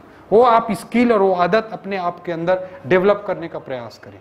जब आप ये चीज़ें डेवलप कर लेंगे तो मेंस भी अच्छा करेंगे, इंटरव्यू भी अच्छा करेंगे, prelims is little bit different. ठीक है, तो आप ब्यूरोक्रेटिक जो चीज़ें हैं, अच्छी चीज़ें हैं ब्यूरोक्रेसी की, उनको अपने अंदर डेवलप करने की कोशिश करें। उससे रियली जो आंसर चेक करने वाला होता है, जो इंटरव्यू लेने वाला होता है, काफ़ी प्रभावित भी होता है, काफ़ी इम्प्रेस भी होता है। ठीक है, मैं एक एग्जाम्पल बस देना चाहूँगा। इंटरव्यू जब भी आप दें, एक दो बस बात मैं इंटरव्यू के लिए बोलूँगा, शायद it's too early but I will say, है ना। बाकी चीज़ें तो आपको लोगों को बताते ही रहते होंगे, है ना, जीएस कैसे पढ़ना है, हिस्ट्री कैसे पढ़ना है, वो सब चीज़ें। ठीक है, मैं दो एग्जाम्पल अपने ही इंटरव्यू से कोट करना चाहूँगा।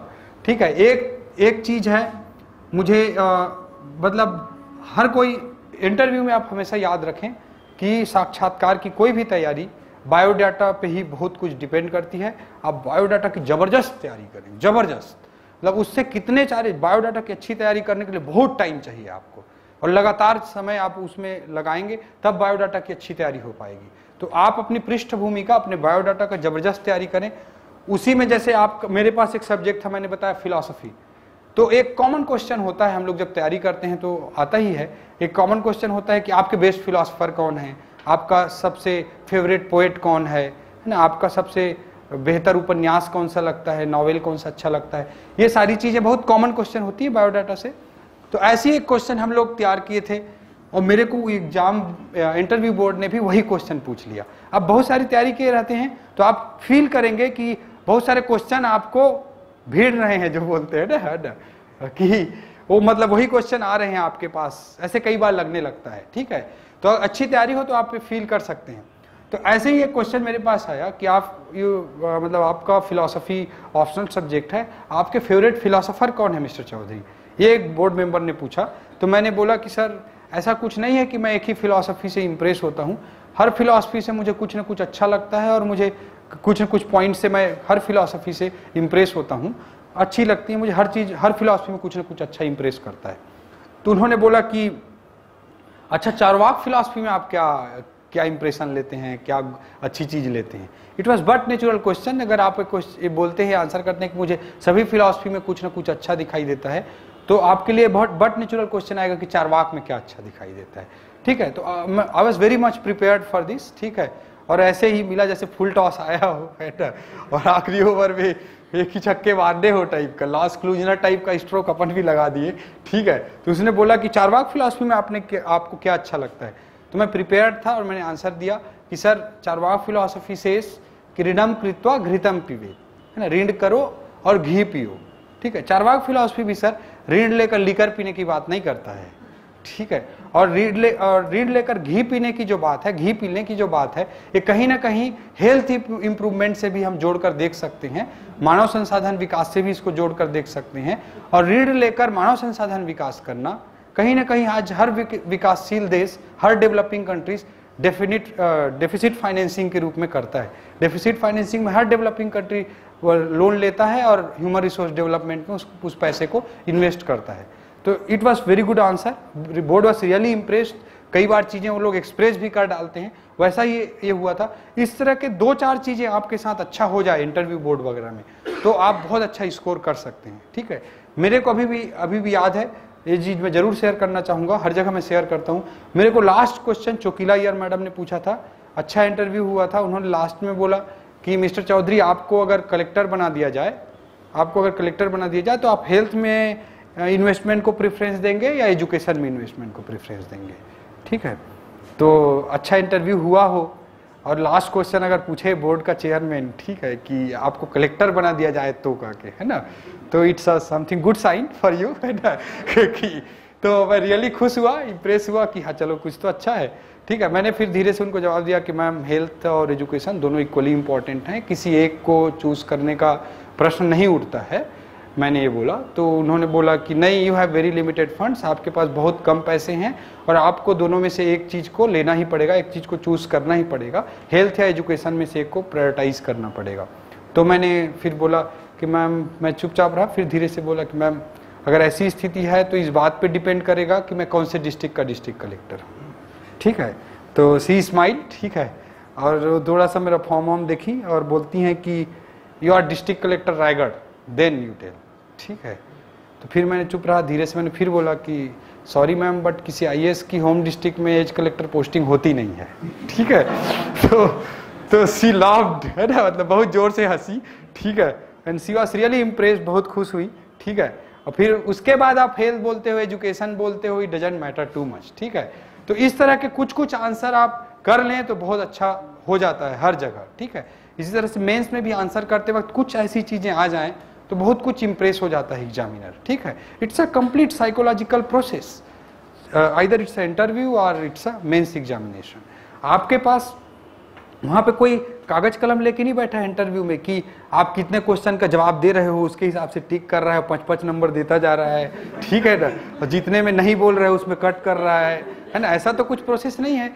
एक पूरी तरह से एक मनोवैज्ञानिक प्रक्रिया है, it's a complete psychological process, जिसमें आप जाते हो, आप उनके साथ बैठते हो, बातचीत करते हो। उनमें से कोई सोच के नहीं आया है कि मिस्टर देवेश आएंगे तो हम लोग ना उनको सबसे कठिन वाला इराक वाला सवाल पूछेंगे, है ना, ऐसा कोई सोच कर नहीं बैठा हुआ है। It's a routine activity for them, उनके लिए तो रोज का काम है यार उनका। वो जैसे हम लोग यहाँ पढ़ने आते हैं वैसे वो इंटरव्यू लेने आते हैं। ठीक है, तो वो बहुत ही इजी वे में, सिंपल वे में लेते हैं, सिंपल इंटरेक्शन करते हैं, पॉजिटिव एटमॉस्फेयर क्रिएट करते हैं ताकि आपके अंदर की चीज बाहर निकल सके। कई बार लोग बोलते चले जाते हैं जो बहुत ही बेकार होता है। ठीक है, उसको भी वो लोग बहुत प्रमोट करते हैं ताकि आपके अंदर की चीज बाहर आ सके। ठीक है, और इस तरह का इंटरव्यू होता है जो कि एक पूरी तरह से मनोवैज्ञानिक प्रक्रिया होती है जिसमें ओवरऑल आपकी एंट्री करते हैं और एग्जिट करते हैं। आप उसके बीच में उनके दिमाग में क्या फीलिंग आती है उसके बेसिस पे आपको मार्क्स मिलते हैं। इस हिसाब से आप चीज़ों को डील करें, बहुत इजी वे में डील करें, आप पेशेंस रखें, आपके पर्सनैलिटी के जो वेरियस पार्ट्स हैं उसको इम्प्रूव करें। उसका फ़ायदा आपको केवल यूपीएससी की एग्जामिनेशन में ही नहीं मिलेगा बल्कि आपको अपनी ज़िंदगी में भी मिलेगा। ठीक है, तो खैर anyway this is from my side, then we can start interactive session, है ना, व्हिच इज थैंक यू।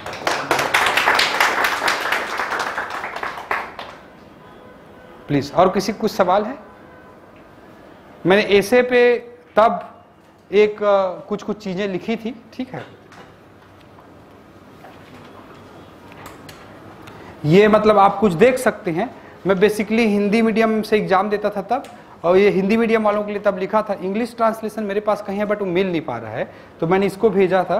तो इसमें से आप देख सकते हैं कुछ चीज़ों से आजकल मैं असहमत हूँ। इसमें जो लिखी हैं 1-2 बातें होंगी हार्डली, बाकी आप इसको देख सकते हैं। और बहुत सारी चीज़ें आज के कॉन्टेक्स्ट में इररिलेवेंट हो गई होंगी, 5-7-10% चीज़ें, बाकी 90% चीज़ें वही है। यूपीएससी कभी नहीं बदलने वाला।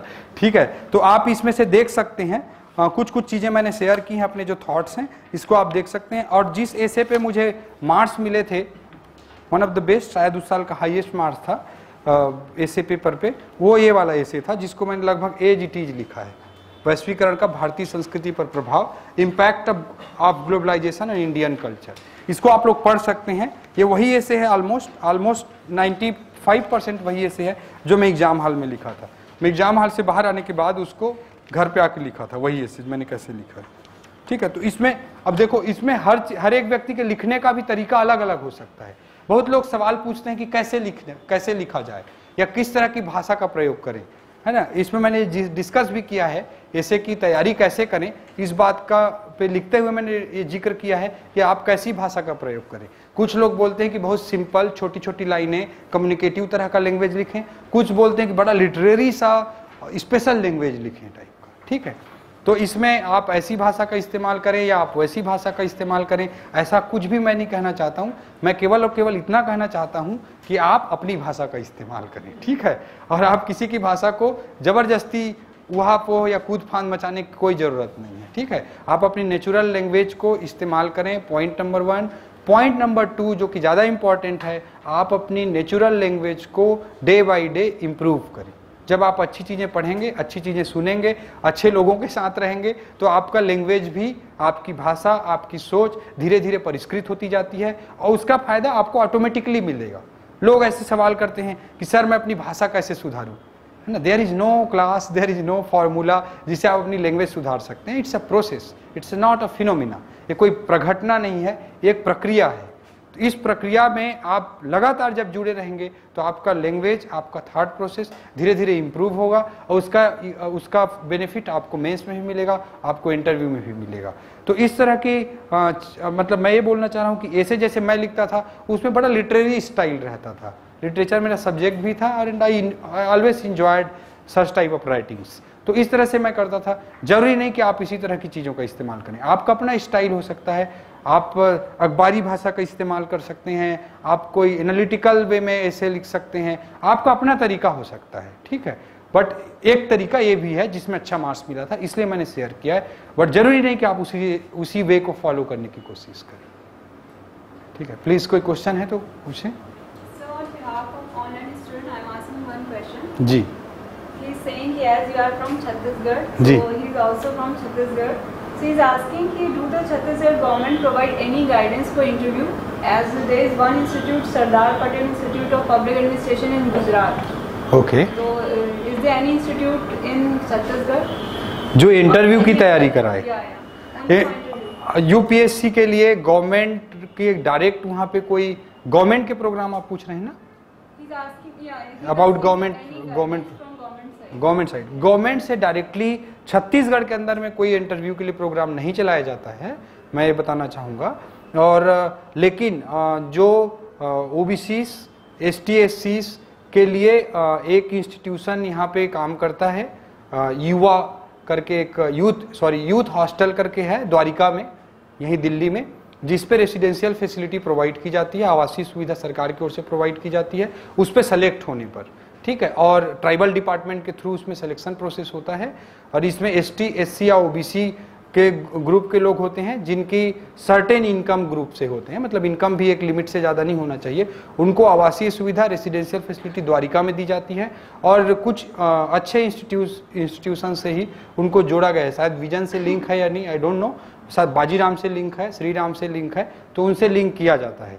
तो उसके बारे में और डिटेल वो ले सकती हैं ट्राइबल डिपार्टमेंट से, और उस हिसाब से आप कर सकती हैं, ठीक है। बट छत्तीसगढ़ में जो प्राइवेट इंस्टीट्यूशंस हैं उसमें एक पाथ IAS एकेडमी चलता है, ऐसे भिलाई में 1-2 इंस्टीट्यूशंस चलते हैं, जो कि बिलासपुर में कई इंस्टीट्यूशंस चलते हैं जो कि इंटरव्यू वगैरह की तैयारी कराते हैं। इसी तरह से इंटरव्यू तैयारी वगैरह, इंटरव्यू तो नहीं होता बट मेंस, प्रीलिम्स वगैरह की तैयारी भिलाई में लक्ष्य नाम का एक संस्थान है, जो कि लक्ष्य नाम का संस्थान है जो राष्ट्रीय स्वयंसेवक संघ के माध्यम से संचालित होता है, और लक्ष्य के माध्यम से भी अच्छी तैयारी कराई जाती है। उसमें काफ़ी ब्यूरोक्रेट वगैरह भी जाकर मदद करते हैं। Thank you, sir. Please sir जी। सर आपने 2005 में निकाला था IAS जी। उसमें सर छत्तीसगढ़ में मतलब IAS की कोई उस तरीके से नॉलेज नहीं थी सर, आपको प्रेरणा कहाँ से मिली थी तैयारी करने की? यार मैं बता दूं, मैं 10+2 तक, है ना, एक 1500 के पॉपुलेशन वाले गांव में पढ़ाई किया हूँ, ठीक है। हाँ, यू नो भाई, कहाँ से हो यार तू? धमतरी, नंदेली जो बायंग के पास है। अच्छा, ओके। खैर एनीवे, मैं बायंग नाम का एक गांव है, वहाँ पे रह के 10+2 तक का एजुकेशन लिया था, ठीक है। 10+2 पढ़ते हुए ही मैंने अपना एम फिक्स कर लिया था कि मुझे यूपीएससी करना है, ठीक है। Actually I lost my father in age of 8 years. जब मैं 8 साल का था तब मेरे पिताजी का देहांत हो गया था, and he was a teacher, ठीक है। तो उनके मतलब GPF वगैरह के लिए, मम्मी के पेंशन वगैरह के लिए एडमिनिस्ट्रेशन के पास जाना पड़ता था। That was my first exposure, ठीक है, जो पहला मेरा अनुभव था प्रशासन के साथ। तो दैट टाइम आई रियलाइज कि BO क्या होता है, DO क्या होता है, SDM क्या होता है, कलेक्टर क्या होता है, इन एज ऑफ 9-10 ईयर्स, ठीक है। तभी से मुझे लगता था कि हाँ कुछ अच्छी चीज़ होता है, दमदार चीज़ होता है ना, जिसके पास जाने पे काम वाम होता है, ना जाओ तो लोग लात मार के घुमाते हैं, ठीक है। ऐसे टाइप का दिमाग में कहीं ना कहीं फीलिंग था, और मेरे को लगता था कि कुछ करना है, कुछ बनना है। तो एक एग्जाम देकर, पढ़ाई करके अगर किसी डेमोक्रेटिक सिस्टम में ऐसा बना जा सकता है तो परहैप्स एक डिप्राइव्ड सेक्शन के बच्चे के लिए सबसे अच्छा चीज़ हो सकता है, ठीक है, कि आप पढ़ाई करके अपने मेहनत के बल पे बन सकते हो। और कहीं ना कहीं दिमाग में था कि वहाँ करप्शन नहीं होता है, ठीक है। It was also a big factor कि वहाँ पे करप्शन नहीं होता है। तो with such thought I grown और मैं बड़ा होते हुए ऐसे मेरे को लगता था कि कलेक्टर कोई अच्छी चीज़ होती है। In between 11th-12th I fully decided कि I will just go for civil services, nothing else. I got selected for BITS Pilani and various institutions after 10+2, but मैंने कुछ नहीं किया, केवल सिविल सर्विस की तैयारी करी और जल्दी ही सेलेक्ट हो गया in age of around 23 years. Chhattisgarh में उस समय बिल्कुल ही माहौल नहीं रहता था, तुम सही बोल रहे हो। कोई भिलाई रायपुर में भी कोई नहीं मिलता था, गांव में या रायगढ़ में तो बहुत दूर की बात है। भिलाई रायपुर में भी कोई तैयारी वैयारी करने वाले नहीं के बराबर मिलते थे। बुक खोजते थे हम लोग सदर मार्केट में, तो 2-2 घंटा घूमने के बाद हमको एक किताब नहीं मिलती थी। फिर हम बुक लेने के लिए फर्स्ट ईयर में थे, नागपुर जाते थे तो वहाँ भी कुछ ज़्यादा नहीं मिलती थी, थोड़ी बहुत NCERT वगैरह बुक मिलती थी। Then one fellow Rajkumar was there in Bhilai, वो 2 बार UPSC में इंटरव्यू दिए हुए थे। उन्होंने बोले कि इधर उधर मत घूमो, दिल्ली चले जाना, तुम बुक लेना हो कुछ भी करना हो तो। Then I used to come to Delhi by train. ठीक है, बड़ा गांव के बच्चा जब दिल्ली आता है तो जैसे फीलिंग्स होती है वो सारा चीज़ हुआ है मुझे। ठीक है, तो फिर पहाड़गंज में आते थे, रुकते थे। देन है ना, we used to come by, bus से आते थे, जो DDA की बस होती थी। देन आई रियलाइज कि हाँ, तो आधा घंटा में सारी किताब मिल जाती है एक दुकान में। ठीक है, it happens, it was a complete process, है ना, जिसको हर कोई आप लोग जैसे फेस करते हो। ठीक है, उसी तरह से मैंने भी फेस किया हुआ है। ठीक है, नहीं सर जी प्लीज कि नौकरी के साथ तैयारी कैसे करें सर? या जी तो कैसे तैयारी करें ना? देखो मतलब हर एक व्यक्ति को अपना अपना मैनेजमेंट होता है। ठीक है, और आपको ज़्यादा अच्छे मैनेजमेंट की ज़रूरत पड़ेगी, स्पेशली टाइम मैनेजमेंट की, कि आप उधर भी कर सकें इधर भी कर सकें। ठीक है, और बहुत सारे लोग मतलब नौकरी करते हुए बहुत अच्छे रिजल्ट लाते हैं, ये भी फैक्ट है। मैं एग्जांपल देना चाहूँगा मिस्टर मुकेश का। ठीक है, जो कि रायगढ़ का कलेक्टर था, मेरा बैचमेट है, अभी राजनांदगांव का कलेक्टर है छत्तीसगढ़ में। ठीक है, ये मतलब सुनाम, संगरूर डिस्ट्रिक्ट, पंजाब से कोई है? नोबडी। ठीक है, पंजाब में संगरूर डिस्ट्रिक्ट है, वहाँ पे एक सुनाम नाम की जगह है, वहाँ को बिलोंग करता है ये मुकेश। ये बैंक की नौकरी, पहले बैंक का एग्जाम दिया, बैंक की नौकरी करने के लिए चेन्नई चला गया। चेन्नई में जब तैयारी कर रहा था, बैंक की नौकरी कर रहा था, तभी उसको लगा कि अब UPSC मुझे भी देना चाहिए, एक बार दे के देखें तो क्या होता है। ठीक है, he started with that thought.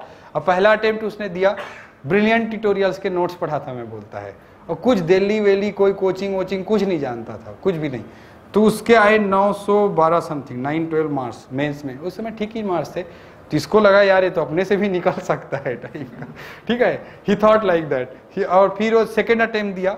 ठीक है, बैंक की नौकरी करते हुए सेकेंड अटेम्प्ट जब वो दिया, तो जब फिर इंटरव्यू कॉल भी आया, उसका इंटरव्यू भी दिया। फिर जब रिजल्ट देखने गया तो देखना चालू किया, नीचे से देखना चालू किया। ठीक है, 50 तक नंबर नहीं मिला, तो बोले यार चलो है ना, इसमें कहा हुआ है अपना टाइम। उसने देखा भी नहीं, बट उसका दोस्त, वो तू देख के आ जा, उसको बोल दिया दोस्त को, वो भी देखा जल्दी, और वो बोला नहीं है यार, चले गए। दोनों 4 घंटे तक सीशोर में, चेन्नई में के समुद्र किनारे जाकर पश्चाताप कर रहे थे कि यार कुछ नहीं। 12 बजे तक वही बैठे रहे कि नहीं हुआ। दोनों ने देखा था पूरा। फिर वापस आ रहे थे जब, तो साइबर कैफे खुला हुआ था एक, तो बोले यार चलो एक बार फिर देखते हैं। जब जाके देखा फिर से, तो उसका ऑल इंडिया 13 रैंक था एक्चुअली। ठीक है, तो then he called his brother कि यार संजय, मेरा नाम मतलब मुकेश बंसल एक नाम लिखा तो है। ठीक है, तो वो भी अपना वेबसाइट खोला। ठीक है, फिर बोलता है कि अब तेरे को क्या बैंड बाजा लेके आएंगे तो मानेगा। ठीक है, तो it was a very dramatic ना, कि कभी सिलेक्शन ना हुआ हो, ऐसे आप 4 घंटे सोच लो, फिर ऑल इंडिया 13 रैंक हो। It happened with him. वो पूरा मतलब नौकरी करते हुए पूरी तैयारी किया, कुछ नहीं, कभी दिल्ली विल्ली कुछ नहीं आया। ठीक है, सेकेंड अटेम्प्ट में 13 रैंक आया, पहला अटेम्प्ट ऐसे ही वो भी दे दिया था। ठीक है, तो ऐसे बहुत सारे एग्जाम्पल मिलेंगे। जब आप Lal Bahadur Shastri National Academy of Administration में जाओगे तो आपको बहुत सारे ऐसे लड़के मिलेंगे जो बेचारा कोई नौकरी करता था, कोई ग्राम पंचायत सचिव था। एक हमारे बैच में था 2005 बैच में जोगाराम, कोई राजस्थान से है क्या? राजस्थान से जोगाराम जहांगीर जानते होंगे, है ना? नहीं जानते? कोटा कलेक्टर था, अभी जोधपुर डेवलपमेंट अथॉरिटी में है। ठीक है, CEO Jodhpur development authority, Jogaram 2005 batch. ठीक है, वो मतलब 10+2 पास किया। ठीक है, पाकिस्तान बॉर्डर में जैसलमेर डिस्ट्रिक्ट में या ऐसा कोई बाड़मेर या जैसलमेर डिस्ट्रिक्ट के एकदम बॉर्डरिंग गांव का है, पाकिस्तान बॉर्डर का। वो 10+2 पास किया, उसके बाद ग्राम पंचायत सचिव की नौकरी ज्वाइन कर लिया, ठीक है, ग्राम विलेज पंचायत में जो सेक्रेटरी होता है ना, वो नौकरी। और वो करते हुए उसने बीएससी किया प्राइवेट, ठीक है, प्राइवेट बीएससी किया।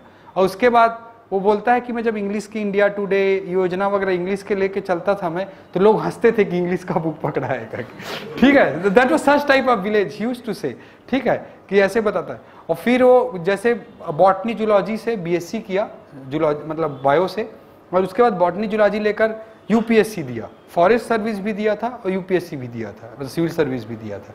फॉरेस्ट सर्विस में फर्स्ट अटेम्प्ट में उसका ऑल इंडिया 6th रैंक आया था, और यूपीएससी में फर्स्ट अटेम्प्ट में ऑल इंडिया 62 रैंक था उसका, ठीक है। तो इस तरह से हर टाइप के लोग मिलेंगे आपको, जो कुछ भी मतलब किसी के साथ हुआ रहता है, बट यू कैन डू, मतलब इट्स नॉट लाइक दैट कि नहीं हो सकता, ठीक है।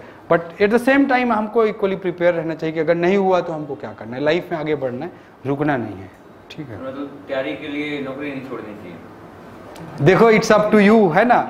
मैं फिर बोला ना कि आपको आपसे बेहतर और कोई दूसरा नहीं समझ सकता, है ना। आपके सिचुएशंस को, आपका बॉस कैसा है, आपका वर्क में कितना वर्कलोड है, कितना टाइम मिल पाता है, कितना नहीं मिल पाता है, वो चीज़ें आप ही जान सकते हो, है ना। कि और हर एक की स्ट्रेटजी रहती है। जैसे मैंने यूपीएससी के अलावा अपने लाइफ में कोई भी कंपटीशन एग्जाम नहीं दिया है, यूपीएससी का एग्जाम के अलावा 2 बार केवल, छोटे से छोटा बड़ा से बड़ा कोई भी एग्जाम नहीं दिया है, ठीक है। तो हम मतलब जैसे मेरी फिलॉसफी थी कि जीना यहाँ मरना यहाँ, ठीक है, जो होगा। अगर फिर अटेम्प्ट देता मेरा नहीं होता तो बट नेचुरल में कोई मीडिया या जेएनयू वगैरह में कहीं पे भी चला जाता, डीयू वगैरह में कोई स्कॉलर वगैरह बनने की कोशिश करता, या मीडिया ज्वाइन कर लेता, कुछ करता। बट मैं 2 अटेम्प्ट 3 अटेम्प्ट तक अच्छे से देना चाहता था यूपीएससी, ये करना है टाइप का, ठीक है। तो उस हिसाब से आप अपनी स्ट्रेटजी बना सकते हो। कई लोग होते हैं जो सोचते हैं कि एक अल्टरनेट अपने पास ऑप्शन आ जाए, उसके बाद हम कुछ कर लेंगे, और उस स्ट्रेटजी से के साथ अच्छे से करते हैं, ठीक है। तो इट्स अप टू यू, आप कैसे डिसाइड करोगे कितना टाइम मिल पाता है, कितना नहीं मिल पाता है। बट ऐसा नहीं है कि नहीं कर सकते, आपको टाइम मैनेजमेंट, एफिशिएंसी ज़्यादा दिखानी पड़ेगी, then you will perform better.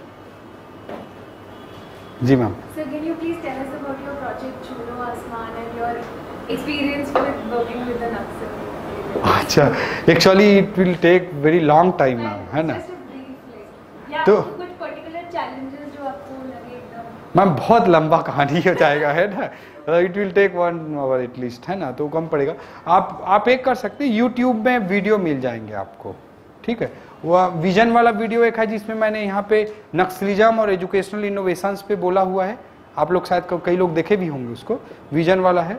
और उसके अलावा भी मैंने बहुत सारे मतलब बहुत सारे वो दे रखे हैं, मतलब दंतेवाड़ा बेस्ड वीडियोस हैं।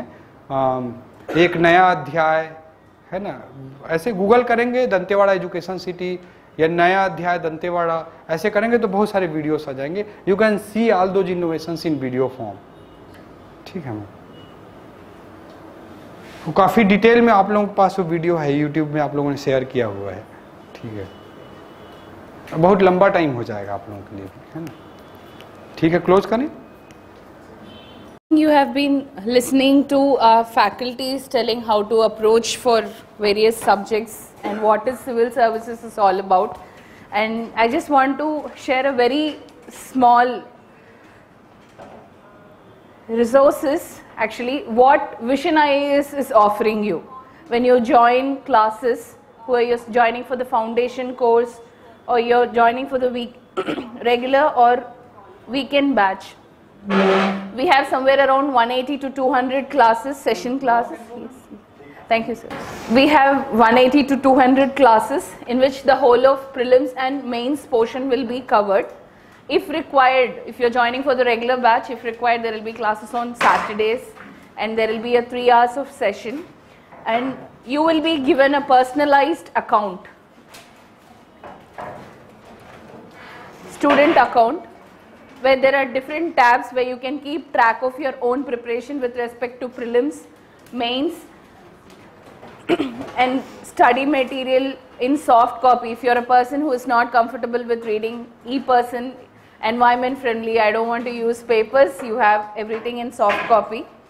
And after the class, if you have any doubts, you can talk to the experts, you can have one-to-one interaction. There's a tab here which says expert talks.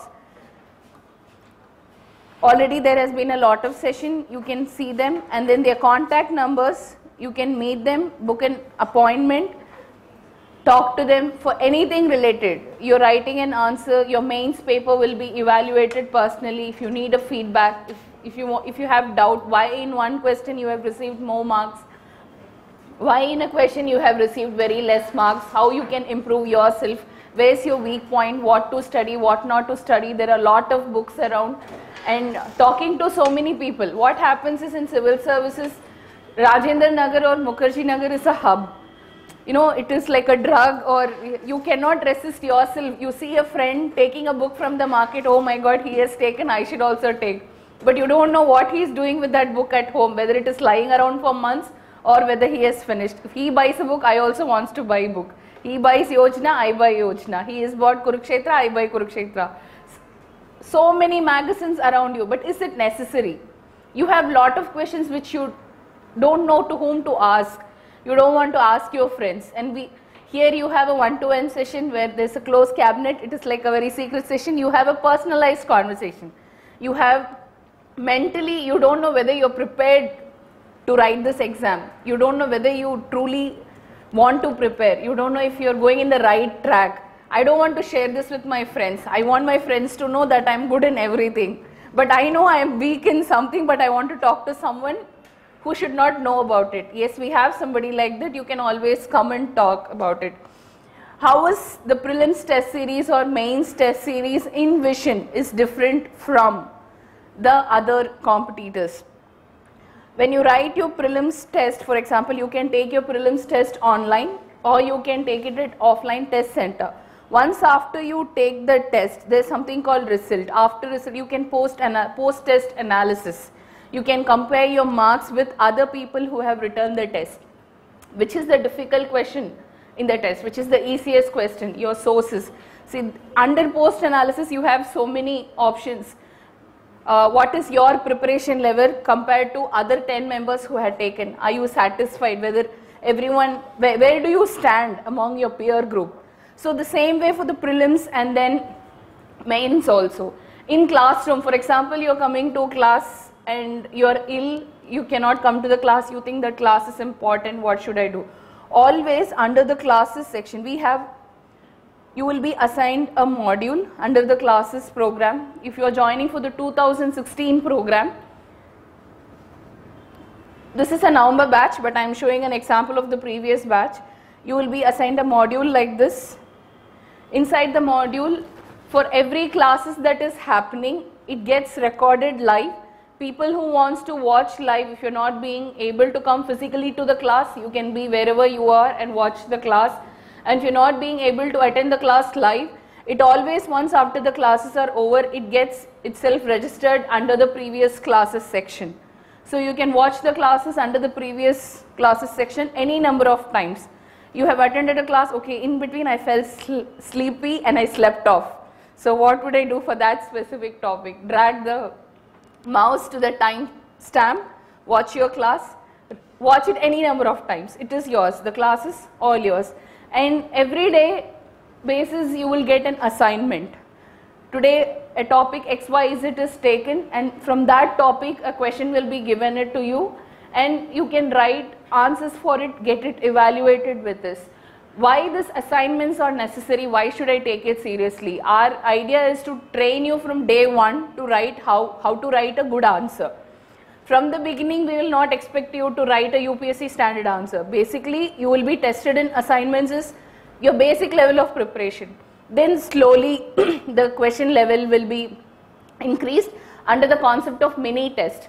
In mini test, which will be conducted at regular interval, both at prelims side and the main side, the portions will be less. Say for example, about 10 classes are over. This 10 classes has covered somewhere around 5 to 6 topics of a subject. For that topics, you will be conducted a mini test. Again, this will test your intermediate level and basic level of questions. Apart from this, you have All India Test Series, which is given for every student, where the UPSC standard questions are asked. You will be given modern answers and you will it is same. Feedback system or evaluation is same for assignment, it is same for mini test, it is same for all India test. Only difference is in the mini test, you will be compared only with your class group. If your class strength is somewhere around 60 to 70, your answer sheet will be compared to that 60-70 people. In all India test series, there are around thousands of students writing the same test. So your answer will be compared there. So at every level, from finding a right source, right time to study, what to study, when to take test, in regular intervals at different stages, your preparation is taken care by us. This is what we offer you. So if there is any queries from your side regarding classroom related, you can ask. Registration happens at the front desk. Thank you for staying with us from morning. It's been very nice having you here with Vision IAS. Any queries? Okay, the last part which I think I still missed, there's something called complaints. If you still think your grievance is, which will not happen mostly, if you really have some feedback or complaint to give, you can always give here and it will be answered in less than 24 to 48 hours at the max. So don't think that is also not possible, even if you are in a distant, anything, any issues related, we are providing you all sort of services. It is up to you to make use of us. We are here round the clock.